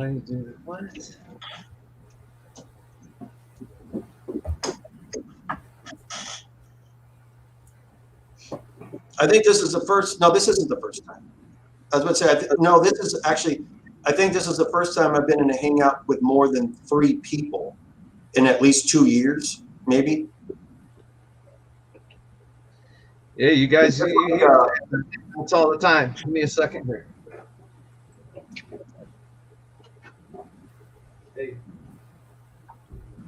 Yeah, there's pretty much mostly been you and me and one other. Yeah. No, last week there was 4 of us in the room. There was you, I, Lance, and Gary. Yeah, so you're right. So yeah, okay, so that was the one. There was about 2. Yeah, okay, you're right. And I remember like when I used to throw the hangouts or whatever, the live streams, and everybody on the channel was invited, and then just the whole bottom would be full of people. People would leave, more people would show up. Then you start having people trying to post porn and everything. You know, you're like, well, there's a time and place for everything. You know, but that shit started getting out of hand. You know, at first people behaved themselves, and then after a while people weren't, kind of wasn't fun anymore. But the weirdest was that time that I ended up doing that live stream for that drinking game, which I still have the video, and we're all doing it. And then that flat Earth guy came in, and it turned into a flat Earth argument at the end where everyone was arguing about the flat Earth. And you're like, we've been drinking all night. You don't want to bring that shit up, you know? Yeah, that pillbox guy. Yeah, Toolbox something, yeah. Yeah, 2494. Bruce knew who he was. And I'm like, who's this guy? You know, he's like, yeah, the flat Earth is real, blah, blah. And it's just like, dude, we're drinking, talking about guitars and shit. You want to bring up the flat Earth? And that's why I started going after the flat Earthers, because I didn't even know it was a real thing. Imagine, eh? Unbelievable. What? It's just dumb. Like, it's just dumb. I mean, like, I don't know if you've seen it or not, or you just paid attention, you know. But one night I was walking outside and I looked up at the moon, and it was a like a partial moon, like a crescent, but the crescent part was towards the Earth, right? And so the top part of it was blackened out. Now, the only way that something like that could happen is if the sun was actually on the planet, right? So that right there tells you that fucking there is no flat Earth. Oh, just look at the fucking moon, you know? And I'm like, well, right here's proof. I should record this. They'd be like, look at you stupid motherfuckers. But they got, you can't tell them a goddamn thing. No, it's pseudoscience. The math is wrong. Yeah, it's crazy. Orbital mechanics means nothing at all right? No. I'm an aircraft mechanic, and I get the same thing about chemtrails all the time. Oh, now yeah. I just tell them, I'm like, yeah, I load the chemicals every day. I make sure it's all ready. The button's good. You know, that's what we do.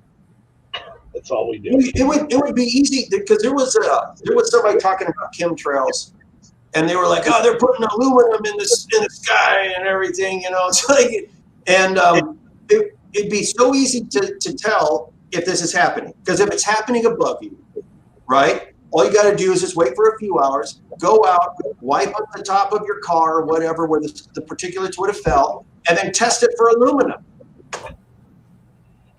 And if there's no aluminum there, then you need to go to see a therapist. Yes. But yeah, there's some people, they changed the weather. Are you fucking nuts? There's one plane could not change the fucking weather. No. See, if you live in a cold climate, like Rob lives in Canada, so he knows. You go out there on a minus 30 day, start your car, you're chemtrailing right off the bat. Just look at the exhaust. You know? I mean, come on. It's you know, and I just laugh because I get hammered with this question all the time. It's like, so you guys are really doing this? Like, doing what? Like it's some secret, you know? Yeah. Yep.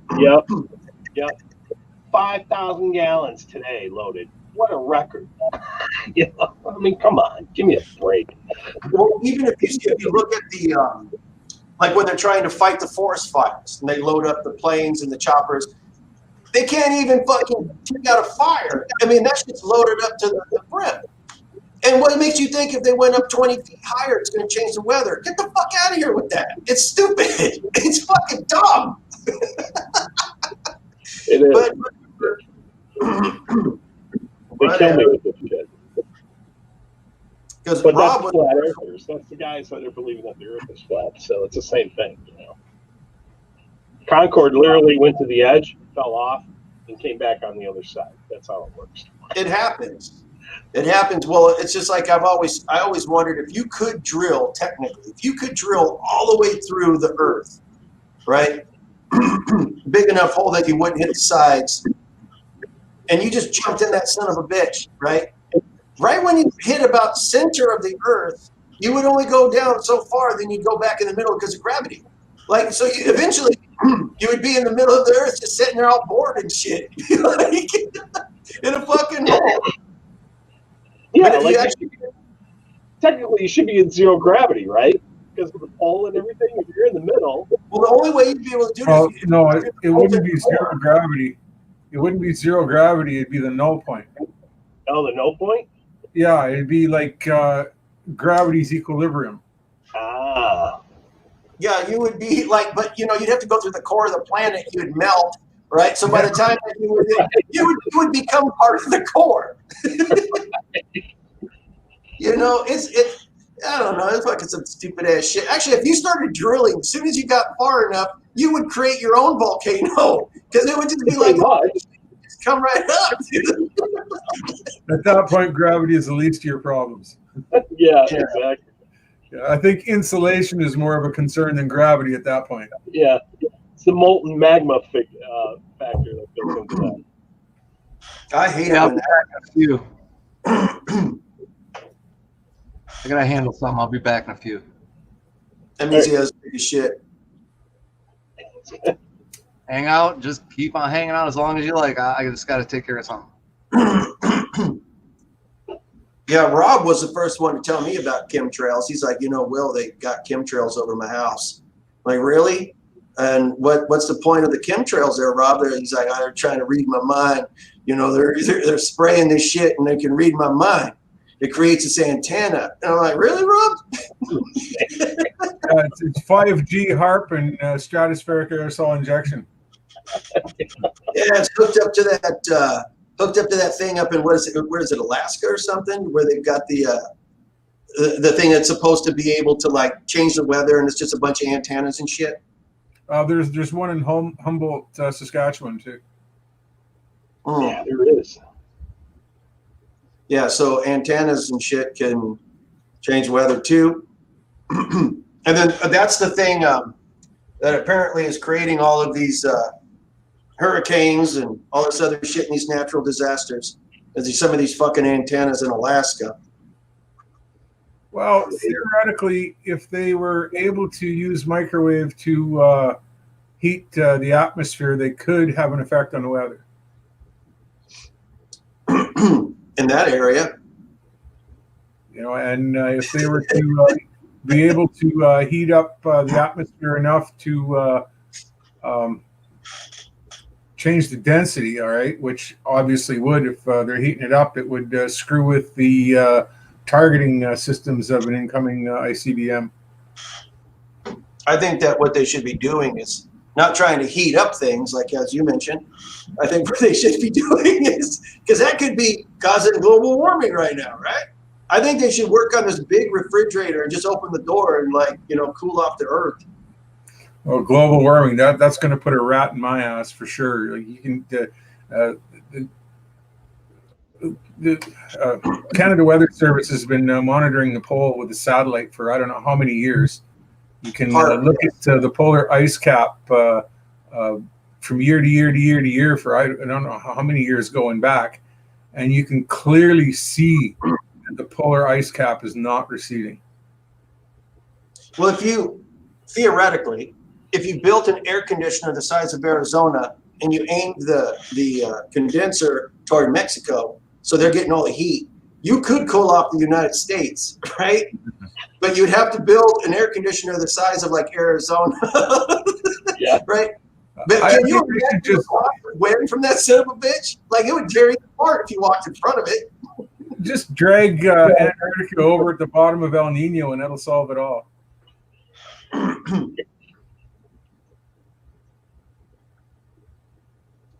Fucking global warming. Who gives a shit?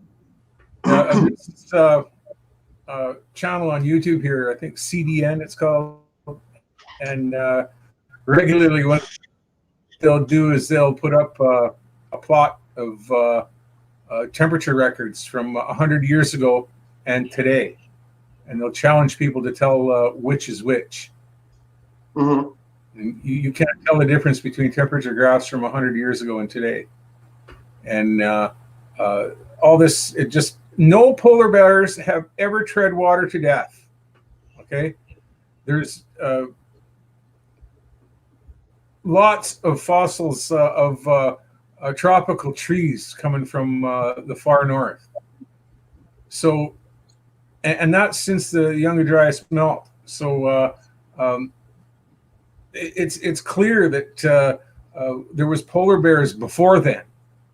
Right? So if polar bears didn't drown themselves treading water to death when there was no polar ice cap, you know, it just doesn't make sense that they would now. And if polar bears are starving to death, why are they coming into Churchill and playing with the dogs? Why aren't they eating the dogs? Give me 1 second. Hey, Ed, I'll talk to you later, brother. All right, peace. But no, it drives me insane when they say unprecedented heat. Well, no, it's not. 1913 was warmer than it is now. So actually a few billion years ago, it was really fucking hot. Yeah. Okay. Here's the thing. What's normal for this planet? Okay, is it the molten state that it was in when the planet coalesced, or is it the ice ball state when it was at its coolest? Either time, there was no humans. Without global warming, there wouldn't be humans. I've got some temperature records I got from Pangea, and it was showing that it was pretty tropical climate, you know. Actually, you know, the guy that started this whole thing about global warming, that guy who got a Nobel Prize or something for it, a little bit, I think it was in the 70s or something like that. He looked at the data because he had created this model or something, and he ended up looking at it and he compared it, and he's like, I was wrong. And so he actually started coming out saying I was wrong on these predictions and all this other shit. And then they said, oh, he's just crazy. He doesn't know what he's talking about. He's like, well, I'm the one that came up with this shit. And they're like, yeah, you're just fucking dumb. You don't know what you're talking about. It's like, well, of course it's not, because if everybody was to take on that notion, Al Gore wouldn't have sold any books. His speaking engagements would have got canceled and on and on and on. Well, Gore was actually one of his students. Yeah. And that's why he keeps pushing it. Even though he told him, it's like, well, I was wrong on that. Those predictions, I was wrong. No, you weren't. Well, actually, I was. Let me show you evidence. Shut up, conspiracy theorist. I tell you. When I see our summers getting shorter and shorter and shorter, and I hear global warming, I say, fuck that, eat me.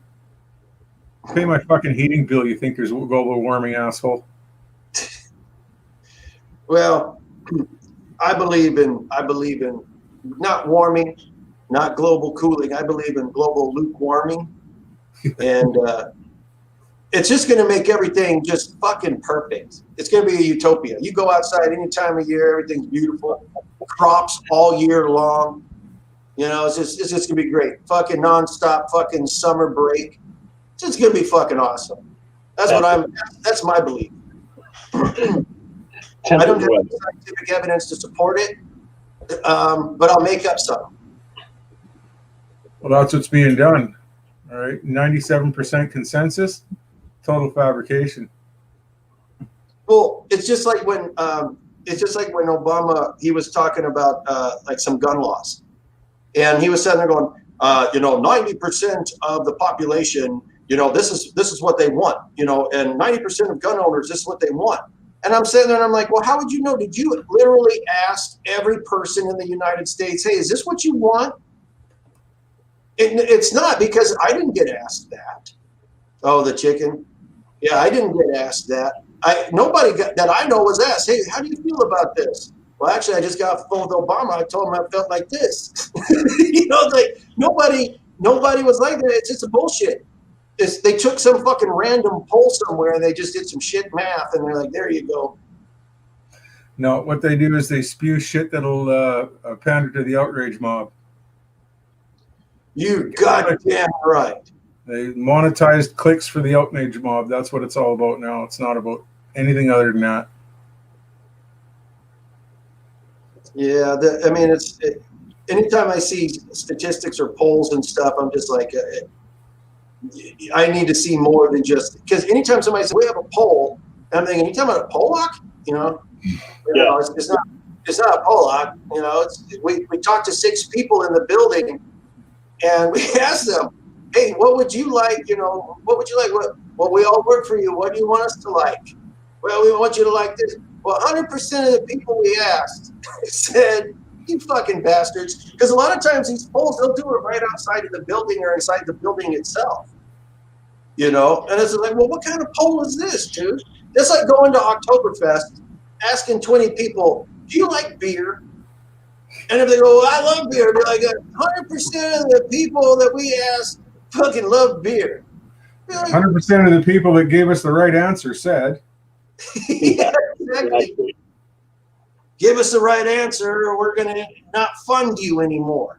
All right. What I like about your mainstream media news. Some people are saying, what people are saying? Some. There's all these anonymous sources. What was my favorite one? Sources familiar with his thinking. What the hell does that even mean? Sources familiar with his thinking, and that's quantifiable reality as far as they're concerned. Holy shit! Well, it sounds almost legitimate. So we're another one of my favorites is when I try to chase a lead, and I'll go through source after source after source. That is what they do is and they're not even sources. Okay, what they'll do is they'll cite another newspaper or another publication of whatever sort, okay? And then that one will be citing another one and another one. And the original one, which was complete and total BS, will be dropped, okay? They'll completely erase it. So you've got this circle of citations going around and round and round with no source. And then that makes it to mainstream news as if it's factual. Well, it's not. There's been a bunch of things, especially in the last year, that the media reports on. And then when you look at the video, the raw video, it's completely not like that. Yeah. Complete and total fabrications or contradictions. It blows my mind, especially being, coming from a media background. It's like, oh, you are lying. You are flat out lying. And they just lap it up because it fits right into their myopic, sheltered from reality view. What they do is they superimpose their want over reality and then call it that. That's reality. And if you argue with it because you saw the video, they won't even consider it because somebody that they want on one of these stations like MSNBC has said it. So quantifiable reality doesn't matter. The new reality is fill in the blank. Drives me nuts. You could have just some random fucking weirdo that rides the bus and talks to himself and shit, talking about UFOs and people, UFOs talking to him and shit. And you go up and so tell us, any more UFOs? Fucking see any talking to you? There was 2 UFOs yesterday. He told me, okay, cool, thanks. And then you do a news story. According to our anonymous source, right? There's UFOs visiting us. Okay. Yeah, but it's just some fucking weird drunk fucking, riding the bus and shit. Like, if it's an anonymous source, it means nothing. It means nothing. The other one I love, a reliable source.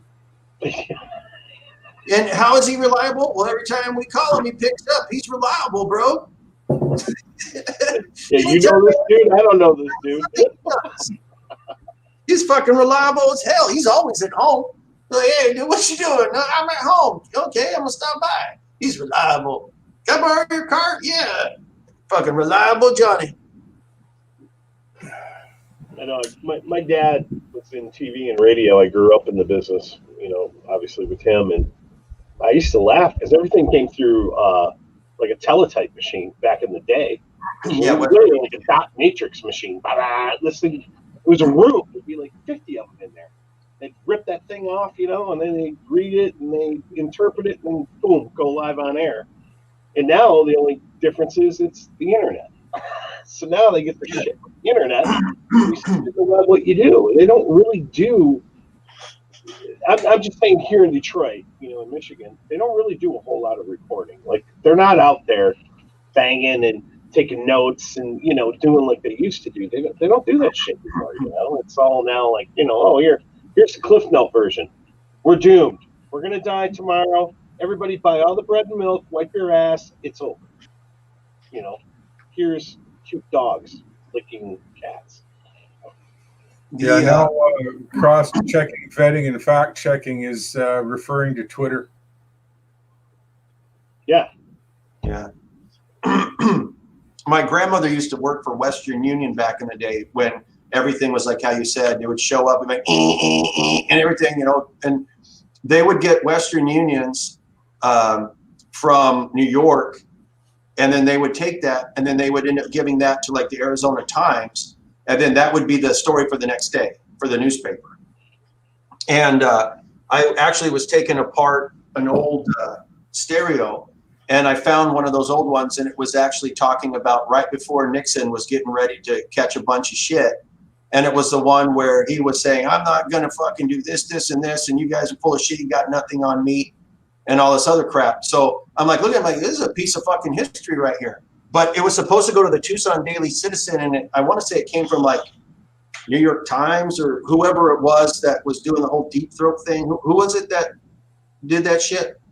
I can't remember. But for some reason it was in there, and I'm like, well, fuck, I'm going to hang on to this piece of history. Oh, for sure. That's awesome. So you heard about Tanya Roberts dying?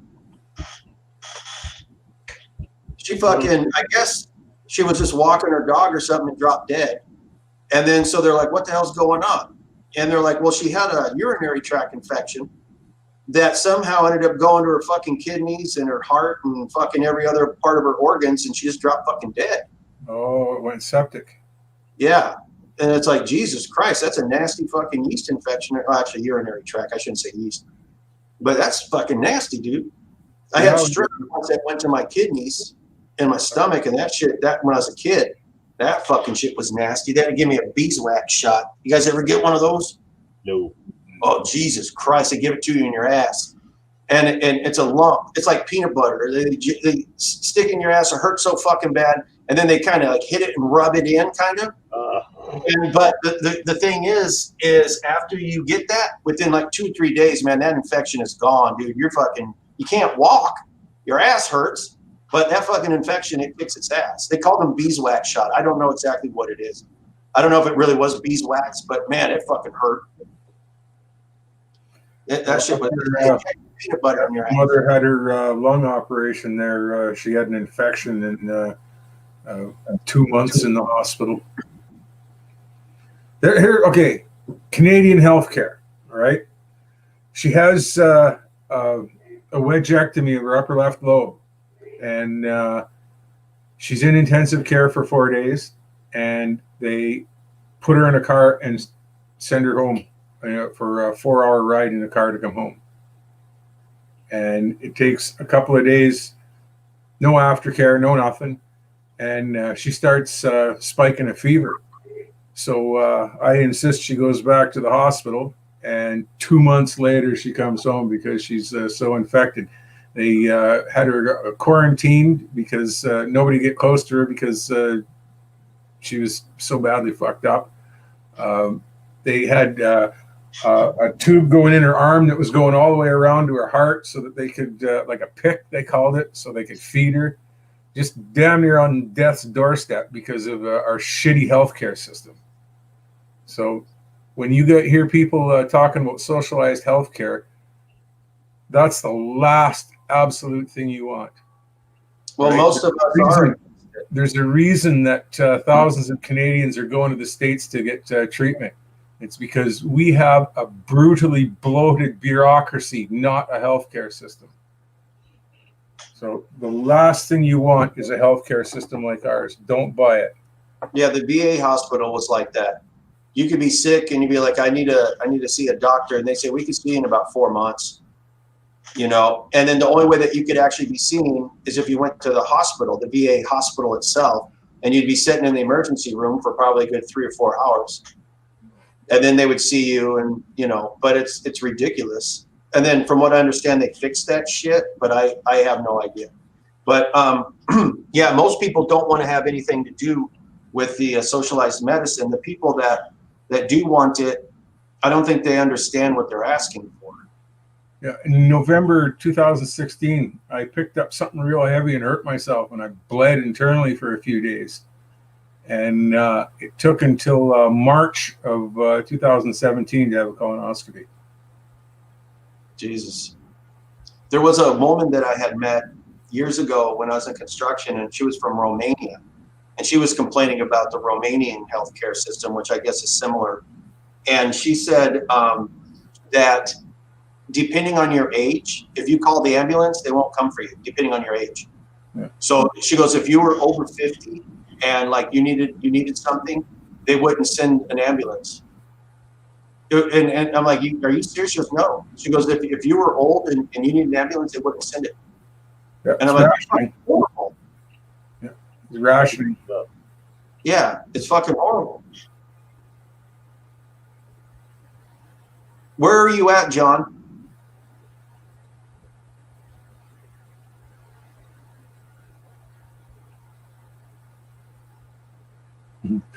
We're all waiting for the lag to pass.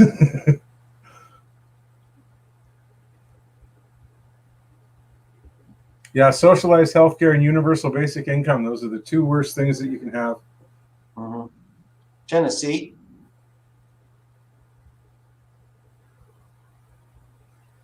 Or the Indians and people from the Middle East? Or the Asian? I know out here in San Diego, we have a mix of everybody, but I haven't really had too many that had like an accent or anything like that.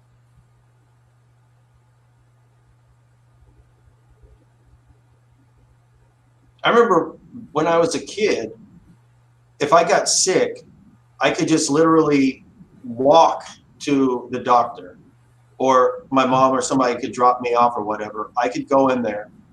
They knew who I was. They knew who my mother was. They knew all my family members. And they'd be like, don't worry about paying. We'll just get you next time. And then the doctor would talk to me. They asked me about my family and everything like that. Knew exactly what was wrong. A lot of times they would have the medicine that they could just kind of give out, like the samples. And they'd be like, well, just take this one. That way you don't have to get a prescription. And even when it was time to pay eventually, it was like $10. And it was the best fucking doctors, in the world. I mean, these guys knew their fucking shit. It was personalized care. They knew you. They knew your family. They knew your financial fucking situation. And then they could also kind of adjust their rates depending on, like who came in. And ever since it went corporate, corporate medicine and the insurance companies got more involved, it's just ridiculous, man. It's just trash. It's fucking garbage. I can remember him coming to the house as a kid, making house calls with the big old bag. The guy look you over and do your thing, and next thing you know, your mom's having them over for dinner. Mom and dad are, and you're sitting at the table with the dude. He's over there having roast beef and everything. And, you're getting a shot in the ass, but yeah, it's come a long way. Yeah, things are so different now, and it used to. I mean, I can honestly say, it used to be better. The medicine used to be better. The medical care used to be better. And then ever since it went corporate, you can't even find somebody with an independent practice anymore. It's almost fucking impossible. No, my wife had my last kid, my daughter, my first son, my wife was in there for like 3 days.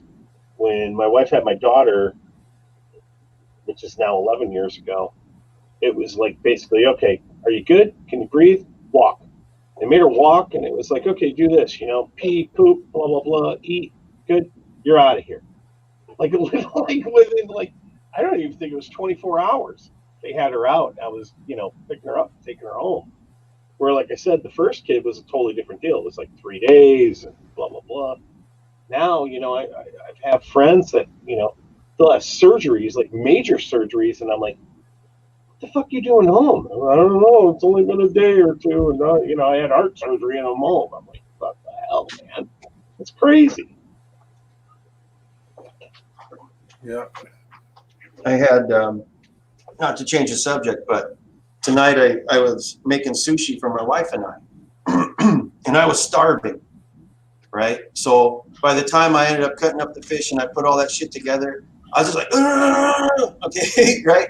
And like if you eat real fucking fast, it doesn't really give your system time enough to know that you're full, right? And then fucking, man, I just kept slamming the shit. I'm like, I'm fucking starving. And the next thing I know, I'm like, oh, Jesus Christ, I'm bloated. I'm having a hard time breathing and everything.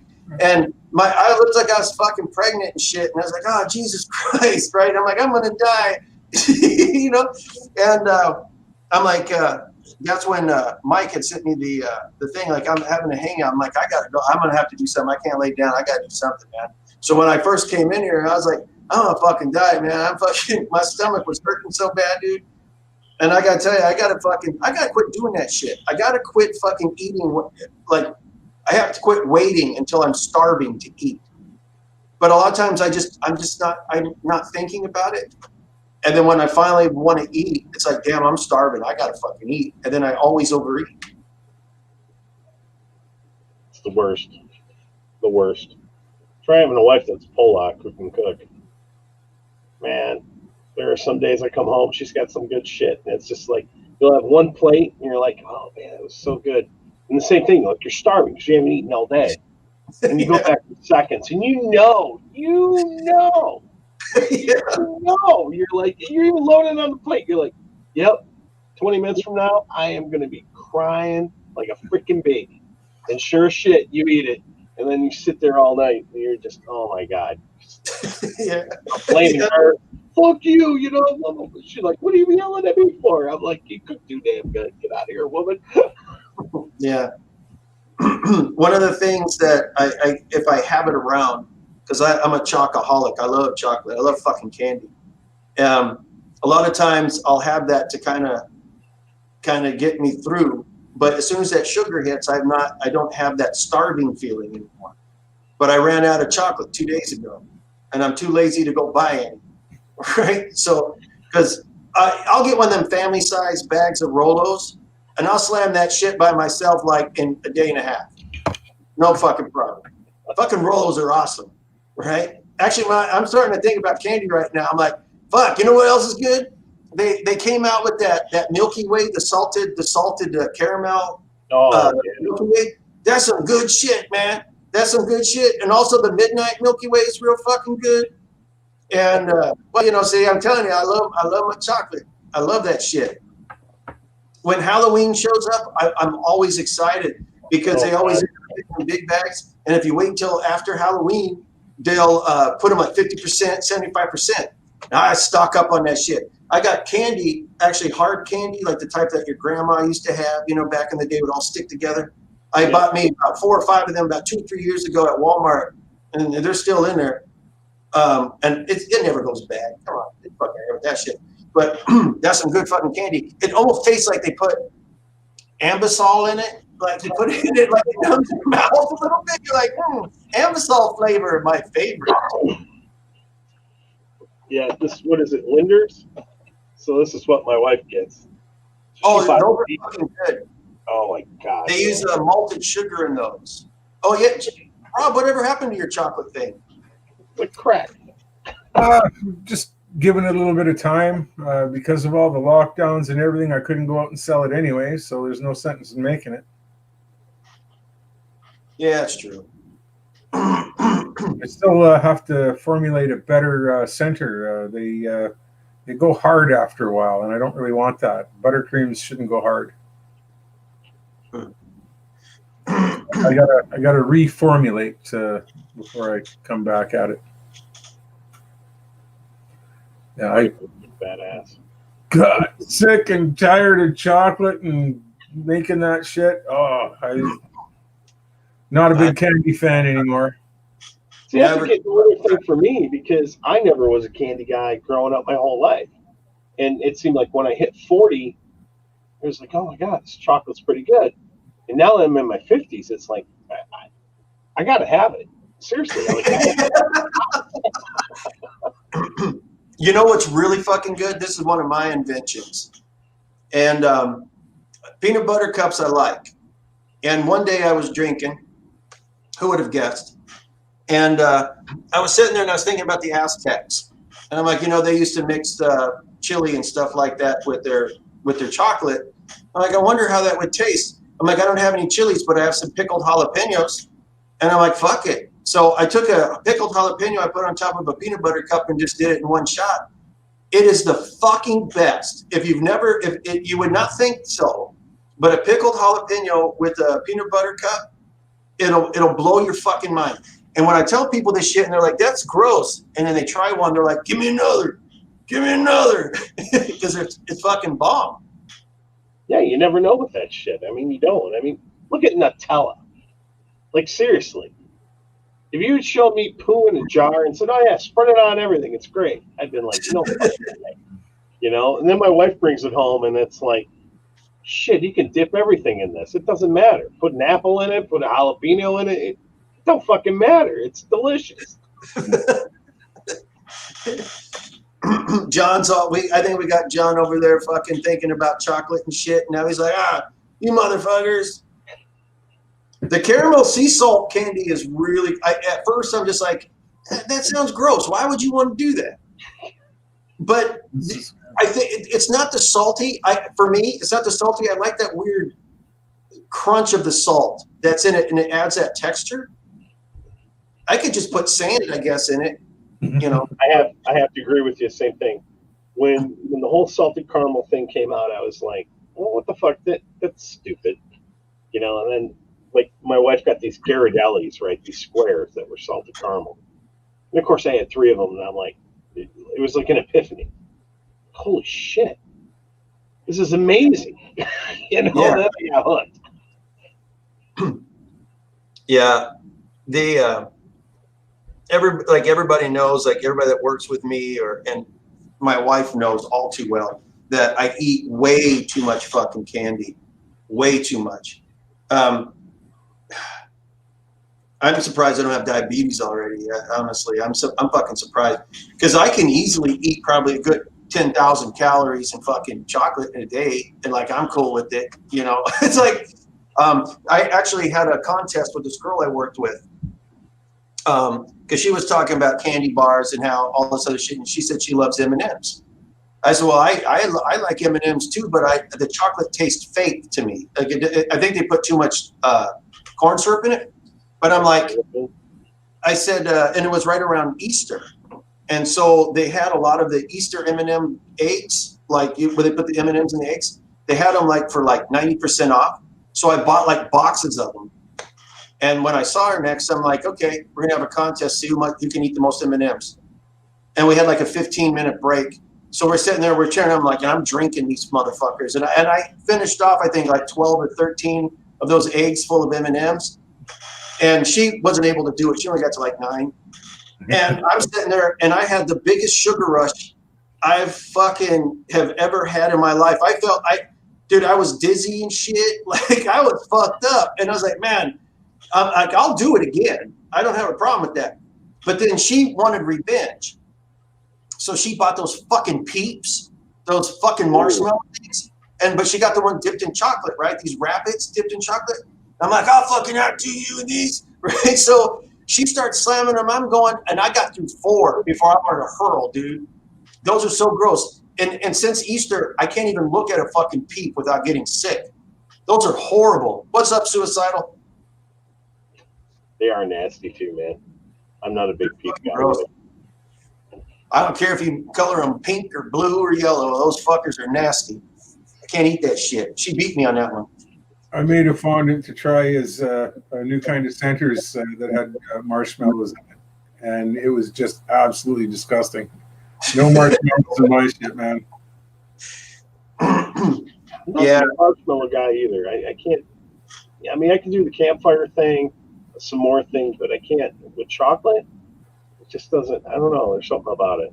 It's just I can't stand it.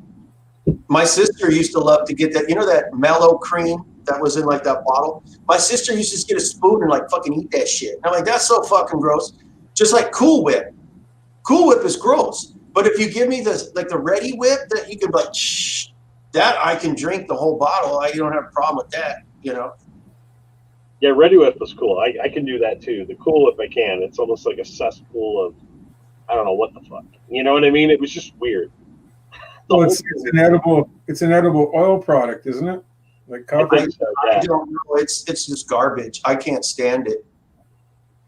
What was really good, but they haven't made it, and this is I don't even know if you guys are going to remember this, but it was different flavored peanut butters, and it was called Kugel, right? Yeah, I remember Kugel. Yeah, and they had like the peanut butter and banana flavor, and they had all these other ones, and they had a chocolate one. That shit used to be bomb as fuck, and I don't know why they took it off the market. Yeah, last time that was available in Canada, I think, was 1974. I think that they quit selling it in the U.S. around maybe 76. Because I mean, I remember having it a lot. And it was like my favorite, like the banana one. But that was back in the day. I would dip carrots and shit in the peanut butter and eat it. You know, only time I'd even eat a vegetable. Oh, Mother'd make a sandwich out of that shit. Oh, that's disgusting. When I think about it now. I'm gonna have to see if I can find you some Kugel for you. Yeah, we did the banana one. We did the chocolate one. I remember that. That was the other one was the zebra with the peanut butter and the jelly. The goober, right in the jar. Yeah, goober. Oh, that was squirrel, wasn't it? Squirrel, is that what they call that? Or squirrel or empress? We had goober. They called it goober. You can still buy it. Can you really? Yeah, it's called goober. Yeah. I'll have to check that out. I can remember having that as a kid. It's like, I'm gonna check it out. I'm gonna get some. I'm gonna dip some chocolate in that shit. Why the hell not? You only live once. Why the hell not? Right. Gotta go for it. What time is it?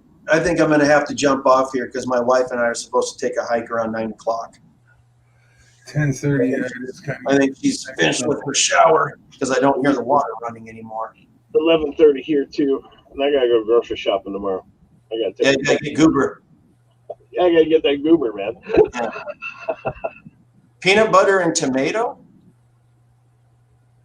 I'll have to try that. I'm weird enough just to fucking do it.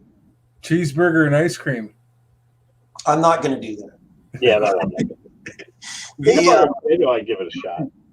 I'll try the tomato and peanut butter. I mean, I've never heard of that. I'll give it a whirl. I've tried all sorts of shit. Have you guys ever had the silkworm pupae? What is it? Silkworm pupa or pupae? No. It's a Korean thing. So what they do is they get silkworm pupae. So they're kind of still in their eggs essentially, and and then it kind of tastes like you're eating a leather boot. Right, but like there's a lot of different things you can do with this. Like it's kind of like a snack food in some parts of Korea, and I decided to try one. I actually have a container of it, And the only reason why I've got it in there is I'm waiting for somebody to come here and I can gross them out and eat it because they're going to look at it, they're going to smell it, they're going to, oh my God, you're going to eat fucking bugs and shit. And be like, yeah, you want some? Yum. It doesn't taste good. It does taste just like you're eating a fucking leather belt or something. It doesn't taste good. But if you want to gross somebody out, just fucking open that up during lunch. Fucking be like everybody like, what'd you have? I got myself a sandwich. Well, my mom, she made me lasagna. What do you got? Silkworm pupae. Oh yeah, okay. If you're eating a cheeseburger and you're drinking a milkshake, 6 of one, half a dozen of the other, right? Well, how about this, John? How about I'll just eat one of those chip widgets, which is like cookie with the ice cream in the middle. That looks like a hamburger. Those chip widgets are fucking good too. Like especially when they freeze them too much and those ice crystals form and you get that texture. Yeah. I'm weird. All right, guys, I'm gonna jump off, but it's good talking to you guys, man. All right, man. It was good seeing you guys. Nice meeting you guys. Yeah, Take care.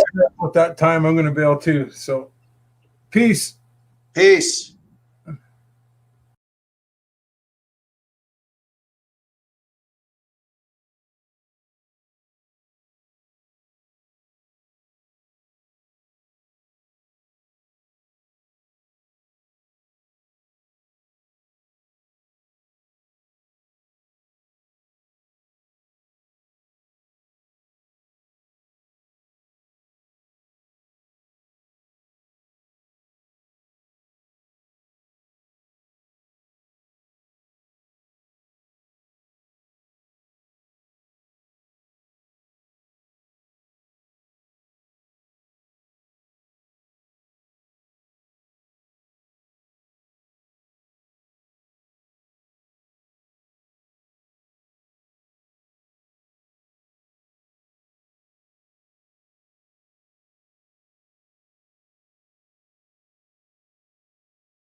the hell happened to everyone?